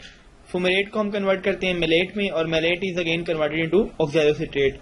ये वही कंपाउंड है जो हमने पहले यूज किया था। इस तरह से हम जहां से चले थे हमने वहीं पे अगेन आके अपने साइकिल को रोका, और इसी तरह से इस रिएक्शन को हम कहते हैं साइक्लिक रिएक्शन, क्योंकि ये रिएक्शन एक खास साइकिल में चलता है। देन इलेक्ट्रॉन ट्रांसपोर्ट स्कीम या इलेक्ट्रॉन ट्रांसपोर्ट चेन, ये एक ऐसी चेन है जिसके अंदर अब हमारे इलेक्ट्रॉन ट्रांसपोर्ट होंगे। वो तमाम मॉलिक्यूल्स जो कि NADH की फॉर्म में, देखिए हमें एनर्जी चाहिए इन दी फॉर्म ऑफ ATP, लेकिन हमारे पास कुछ हाई एनर्जी कंपाउंड NADPH की फॉर्म में भी बने हैं। NADH हाई एनर्जी कंपाउंड है। अब इस NADH को हम तोड़ेंगे, इससे हमारे पास इलेक्ट्रॉन आएंगे और उन इलेक्ट्रॉन को हम स्टेप बाय स्टेप मूव करवाएंगे, और इस स्टेप बाय स्टेप की एनर्जी को हम यूज करके ATP प्रोड्यूस करवा लेंगे। This reaction is known as electron transport chain या electron transport scheme.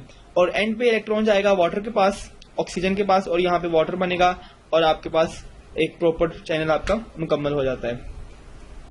Electron transport chain better way क्यों है? क्योंकि ये माइटोकॉन्ड्रिया की जो मेम्ब्रेन्स है उनके अंदर होता है, क्रिस्टे के ऊपर। क्रिस्टे हमने कहा था कि माइटोकॉन्ड्रिया के अंदर मौजूद फोल्डेड मेम्ब्रेन्स हैं, जिन्हें हमने क्रिस्टे कहा था, इनके ऊपर ये काम चल रहा है। ट्रांसपोर्ट प्रोटीन्स हैं और इसमें एंजाइम्स हैं। 34 ATP जनरेट होते हैं एक ग्लूकोज मॉलिक्यूल से, only in presence of oxygen. Aerobic respiration है तो उससे हमारे पास 34 नेट ATP प्रोड्यूस होंगे। अगर एनारोबिक रेस्पिरेशन है तो हमारे पास सिर्फ 2 ATP प्रोड्यूस होते हैं। तो आप डायग्राम देख सकते हैं, ये आपको माइटोकॉन्ड्रिया दिखाया जा रहा है। माइटोकॉन्ड्रिया की मेम्ब्रेन है, माइटोकॉन्ड्रिया की इनर मैट्रिक्स के अंदर ये तमाम एंजाइम मौजूद हैं। NAD डिहाइड्रोजनेज है, साइटोक्रोम कॉम्प्लेक्स हैं और साइटोक्रोम ऑक्सीडेज कॉम्प्लेक्स हैं। ये इलेक्ट्रॉन्स जो से हैं ये वाटर के NADH के ब्रेक डाउन करने से टूटते हैं, कोएंजाइम Q के पास जाएंगे, कोएंजाइम C के पास जाएंगे, कोएंजाइम A3 के पास होते होते फिर एंड पे ये आपके पास वाटर बना के रिमूव हो जाएंगे। तो ये हमें एक डायग्राम दिखाती है कि कैसे हमारे इलेक्ट्रॉन्स जो से हम यहाँ से मूव कर रहे हैं और कोएंजाइम Q के पास जा रहे हैं, फिर C के पास जा रहे हैं, फिर A के पास आ रहे हैं, और इसके बाद ये इसी दौरान हम इनकी एनर्जी को यूज करके ATP प्रोड्यूस करवा लेंगे और बाद में ये वाटर बन के एलिमिनेट हो जाएगा। Stripping H from electron carrier. Electron carriers हमारे पास क्या हैं? कोएंजाइम Q, कोएंजाइम E, जिनको हम कह रहे हैं electron carrier, because they are carrying electrons. फिर ये जो हाइड्रोजन आयन्स हैं, ये हाइड्रोजन आयन एक स्पेशल एंजाइम से जाते हैं जिसको हम कहते हैं ATP सिंथेटेज। जब ये हाइड्रोजन आयन मूव करेंगे तो ये ATP सिंथेटेज रिवॉल्व करेगा और इससे हमारे पास ATP की प्रोडक्शन हो जाएगी। तो ये ट्रांसपोर्ट होने के बाद मेम्ब्रेन पंप्स तक पहुंचते हैं और इनर मेम्ब्रेन तक पहुंचते हैं, हम कहते हैं इंटर मेम्ब्रेन स्पेस। यहाँ पे अगेन हमें एक डायग्राम दिखाई जा रही है इलेक्ट्रॉन ट्रांसपोर्ट चेन की। इलेक्ट्रॉन्स को नीचे कौन पुल करता है? इलेक्ट्रॉन्स को पुल करने का काम जो है वो हाइड्रोजन आयन की जिम्मेदारी है। हाइड्रोजन आयन की कंसंट्रेशन चेंज होने की वजह से, बिकॉज इनकी कंसंट्रेशन अंदर ज्यादा है बाहर कम है, तो इनकी कंसंट्रेशन को इलेक्ट्रॉन्स जब यहाँ से मूव करते हैं तो इलेक्ट्रॉन्स के मूव करने से हम हाइड्रोजन को ऊपर पंप कर देते हैं। हाइड्रोजन की कंसंट्रेशन यहाँ ज्यादा हो जाएगी। अब हाइड्रोजन जब यहाँ से वापस पंप करेंगे तो हम यहाँ से ADP को यूज करके ATP बनाते हैं। इस पूरे प्रोसेस को हम कहते हैं ऑक्सीडेटिव इलेक्ट्रॉन ट्रांसपोर्ट चेन, और इसको हम कहते हैं oxidative phosphorylation, because this type of phosphorylation is occurring in the presence of oxygen. Then again electron downhill, कैसे इलेक्ट्रॉन ऊपर से नीचे आते हैं। इलेक्ट्रॉन कैरियर इलेक्ट्रोनेगेटिव है, हर कैरियर इलेक्ट्रोनेगेटिव है, इलेक्ट्रॉन को अट्रैक्ट करता है, दैट्स वाई ये अपने अंदर इलेक्ट्रॉन को रिसीव करते हैं। और एक और बात जो आपने यहाँ याद रखनी है वो ये है कि जब भी इलेक्ट्रॉन एक कैरियर से अगले कैरियर की तरफ जाता है तो वो कैरियर जिसने इलेक्ट्रॉन को रिसीव किया है दैट कैरियर इज रिड्यूस्ड, क्योंकि इलेक्ट्रॉन उसमें ऐड हो गया, और जिससे इलेक्ट्रॉन निकला है that carrier the previous carrier is oxidise. यानी कि ऑक्सीडेशन और रिडक्शन ये दोनों एक सिमल्टेनियस प्रोसेस हैं। देन आप देख सकते हैं यहाँ पे कि कैसे ग्लूकोज है, glucose is converted into pyruvate, pyruvate को स्टाइल कोए में कन्वर्ट करते हैं, एंड क्रैब साइकिल चलता है। तो ये हमारे पास एक पूरी हाइपोथेटिकल थ्योरेटिकल यील्ड है। तो टोटल हमारे पास बनते हैं ATP, वो हैं 38, लेकिन चूंकि 38 में से 2 हमने पहले भी इन्वेस्ट किए थे प्रिपरेटरी फेज में, तो हम कहते हैं कि हमारे पास टोटल नेट यील्ड क्या है, 36 ATP हमें मिलते हैं अगर हम एक ग्लूकोज का मॉलिक्यूल इस्तेमाल करें।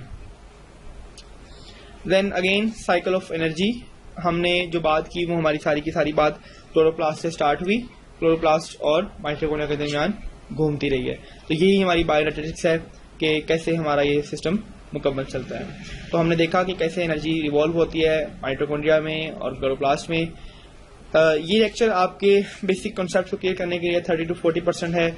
मजीद प्रैक्टिस के लिए, बेहतर तैयारी के लिए आपकी बाकी जो 70% तैयारी है वो आपके MCQ से होगी, जो कि साथ ही वेबसाइट पे मौजूद है।